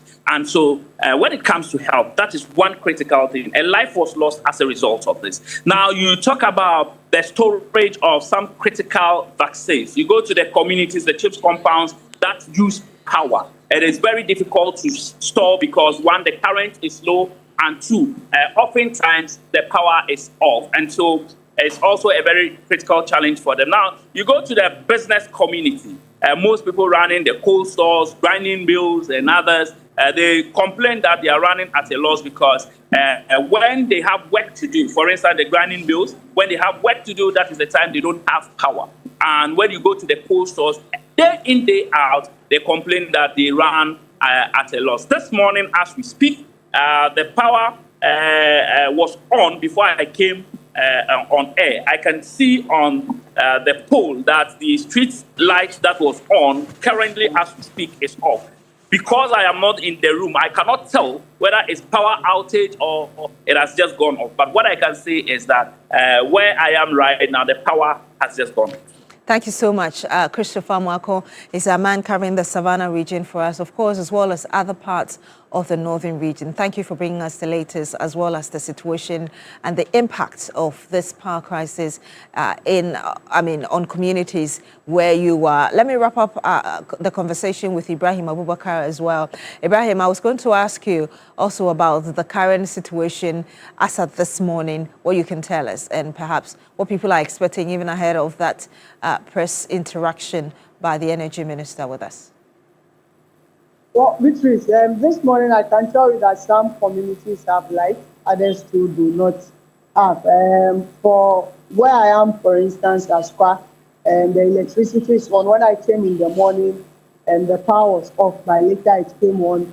For areas like Sawaba, as at this morning, there is no electricity and the lights. But other communities are also seeing light. So it's kind of mixed. So some have light, some do not have. But even for those who do not have this light this morning, they can't be guaranteed that in the evening their light wouldn't be taken out. So that's the challenge here. So this morning you speak to or you meet people even in town. Others have not even ironed their attire. They are coming. They will tell you it was due to electricity or power issue. That's how come they couldn't iron their shirt or other things. So for the cold store now, people are also trying to go way back and trying to get generators. So you now realize that those who are selling generator sets are also cashing in, because like I told you, for people who rely solely on electricity for their businesses, without electricity, it means they are just wasting their time and they are running at huge losses. So they will have to look at the other alternative, which is costly though, but they will just have to adjust and do. But then the issue is that when they rely on electricity, it means their cost of services or goods will also go up because they are using fuel and so on and so forth. I heard you asking Christopher about the impact on hospitals. Yes, For huge facilities like Onfanoche and the big ones, because they have standby generators, they are able to manage. But even with that, management will tell you it comes at a huge cost. And they try to ensure that certain facilities that do not require critical electricity will go. But other health centers and so the small ones, they are unable to do anything. So some even take their vaccines and other things to the bigger facilities for them. So it's like this. Indeed, the impact seems obvious, but thank you very much, Ibrahim Abubakar, for bringing us what we need to know from the Ashanti region regarding the power situation. Of course, earlier you watched my other colleague in the Savannah region, Christopher Amwako, also bringing us the situation there. When we come back, if you watched Talented Kidz yesterday, you get to know who won. We'll have a conversation with all of them. Don't go away.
Much talented Kidz yesterday. The amazing display of talent as you saw yesterday. And we already have the winners, all of them here in the studio.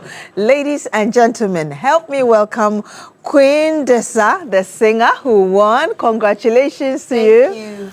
Wow. Oh, please give us some shout outs. Yes. Yes. Yes, thank you, and congratulations to you. Of course, Jasper Blue was the first runner-up. He's not here with us yet. Hopefully, he joins us before the end of the conversation. DJ Zeb. Yes, ma'am. Congratulations to you. Thank you. The man who's chosen between Stone Boy and Shatawale, and loving both of them on different levels. Congratulations. You were the second runner-up. Yes, please. And of course, yes, a round of applause. I think you all did very well. Yes. Well done. And the third runner-up, Ino the poet. Ino, congratulations to you. Please, another round of applause for her. Yeah, did an amazing job. And of course, the fourth runner-up, a poet, Lisha. Yes. So I know all of you had to really work the numbers of weeks and the sleepless nights and all of that. But I can start with you, Queen Desa. What did it take for you to get there and eventually you performed and you got the crown? It took a lot of work, endless rehearsals, very, very tiring, but I pulled through. How did it feel like? Were you expecting, first of all, were you expecting to win? It was 50-50. Okay, all right. Because people were also shouting, Jasper Blue, Jasper Blue, Jasper Blue. Then in the crowd, I could say, Queen Desa, Queen Desa. So Okay. I was like 50-50 chance. Yes. So I was And very eventu- happy when they called my name. Yes. Wow. So when they called, yes, you were happy, but what really went through your mind? You were like, is that it? How was it like? My mind was blank. I don't remember the first thought that popped into my head. Okay. My bodies were doing all the emotions for me. Like my head was just empty. Okay. And DJ Zeb, congratulations. Thank you. How was it like? It was so fun. I was having a good of fun, and we have so excited. We were so excited and happy. Yeah. I mean, second runner-up, you didn't do bad at all. Yeah. What did you think pulled you through to that level? It's my energy, my heat, the prayers, my support, and the votes they've given to me, DJ Zeb. That make me be the second runner-up for Talented Kidz Season 17. And you're very happy, right? Yes, please. Friday, you told us that you were going to perplex us. Yeah. Do you think that you did that? Yes, please. Perplex everybody. You did that. Okay. Yes, And perhaps I can come to you, know the poet. Yes. What do you think made it for you? Pardon? What do you think made it for you? How were you able to pull through to, I mean, you were the third runner-up. Yeah, I was a bit sad, but I was happy with what I got. Okay. All right. Okay. And Poet Alicia? Yes. I was very happy though, because God already knows the winner. Yes, and in every competition, there's always a winner and then a loser. So I was very happy. I mean, we're all winners. Yes. Yes, you're all winners. We're all winners. Yes. What does this position mean to you? It means a lot, because a lot of people haven't got the chance to be on a national stage like this. And to be part of the 5, it means that you are already a winner. Yeah, that's a great mindset. Yes. And moving forward, how do you think this would shape how you go about things? And I know that perhaps with next all the competitions? judges' comments, I'm going to put in my best, and then people will know me all over the world. That's what I'm hoping for, so that I'll go higher and then I'll be famous too. So I'll go many places. That's what I'm wishing for. Okay. So for you, it's not the end. You see Yes. this as As the beginning. in her own world. Yes. Yes, this is the beginning for me. This is the beginning for you. Yes. That's great. How about you, Queen Desa? What does this mean? It means a lot to me, like to win, because it means that all my efforts of trying, it pulled through, and I became the winner. But it doesn't mean that I'll end here just because I'm a winner of one competition. I'm on top of the whole world. I'll still keep on pushing to become a better version of me. Yeah, I mean, Potelisha talked about the feedback she got and how she's going to implement all of that. What, particularly for you, the comments, what kind of comments would you say pushed you and after the win would help you in terms of where next you want to go to? It was like other people saying that, oh, I see much potential in her. She can do this. She's like protected. And I was like, yes, this is exactly what I need to push myself. And you, DJ Zep, I'll come to you soon. My position means something to me, but I really like my position because it's something better, but the vote was not too highest. So it means something to me, but I can't tell. If I tell right now, something will happen. So what something is going to happen? No, what's the dread? Drama. What something is going to happen? I can't see. You can't. Why? You're getting emotional. Yes, please. Okay, sure. But I can come to you, the poet. Of course, we've heard some of your colleagues, your colleague winners say that this is not the end for them. You originally said that you were sad, but moving forward, how are you going to turn that to energize you to move forward? Yeah, I felt a bit sad, but at a point, if Poelisha was the fifth and I'm sad, then what about Poelisha and what about those who were evicted? So I felt happy again. You said? I felt happy again. You feel happy again? Yes. Okay, but how do you intend to move forward beyond the competition? What I'll say is I want to inspire a lot of people so they'll be confident to portray whatever they want to do. That's very nice. Congratulations again. Thank you. I probably, yes, a round of applause for yourselves for doing so well. I'll probably come for your last words, but let me tell you that the competition, it wasn't just the stage performances, but also some of the things they're going to get at the end of the day. And the winner, Queen Dessa, is getting 20,000 Ghana cedis. So that's what she won. Yes. And there's some other goodies as well. She'll be telling us very briefly about it. And also, in addition, products from sponsors. The first runner-up, Jasper Blue, who's not here with us, he actually got 15,000 Ghana cedis. Yes. And also getting products from sponsors. Second runner-up, DJ Zeb, of course, we'll be getting some more as well. Aside from the cash prizes, they all get a trip to the Netherlands sponsored by CTWI. All right, so tell us more about some of the things. Aside from the trip to Netherlands, and then you've got 20,000 Ghana cedis, what more will you be enjoying in the next few days? The sponsors, I got floral tissues. Oh my gosh, I've forgotten some. Top choco. Oh, I couldn't see the whole package. Yeah. So it was only floral tissues, top choco, Indomie. Yeah. I think Calipo as well. Yeah, Calipo. Yes. And then that's it. Cocoa Plus. Yeah, oh yeah, I saw a whole box of Cocoa Plus. Okay. I asked myself, what am I going to do with this? You share with your friends and brothers and sisters. I don't use Cocoa Plus. My newborn babies, I guess. Okay. Are they enough to last up until that time? But tell us, who do you want to thank finally as we end the conversation? I want to thank all the people who helped me, to push me through everything, especially my family, my friends, and my school, Anbel School, because they really supported me in every way they could. So I'm really happy and I'm very thankful for them. DJ Zeb, who do you want to thank? I want to thank my fans, viewers, and listeners. Thank you for your support, your votes, and your prayers. Okay. For letting me be the second runner-up for Talented Kidz Season 17. That's nice. Thank you very much. For Felicia?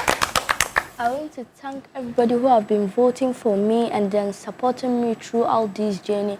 To my parents, my trainers, and the people of WA, all those that have been supporting me, I want to say a very, very big thank you to you. Well done.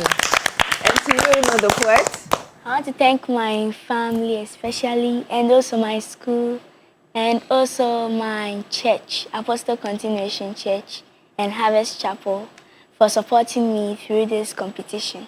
That's nice. Let's give it up again for them. Congratulations to all of you. Thank you. And a good job done. When we come back, we'll be you. Who is celebrating your birthdays would want to celebrate with you as we always do it. Make it special for you. So don't go away. All right, so actually we can do it now. Jafes Amankwa, CEO of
one, just want to read that very quickly.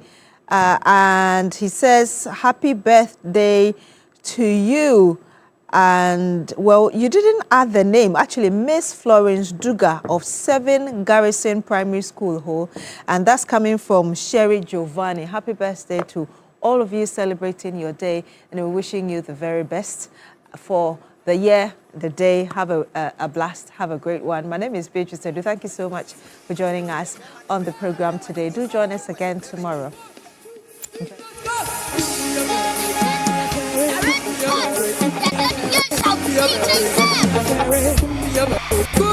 Enjoy.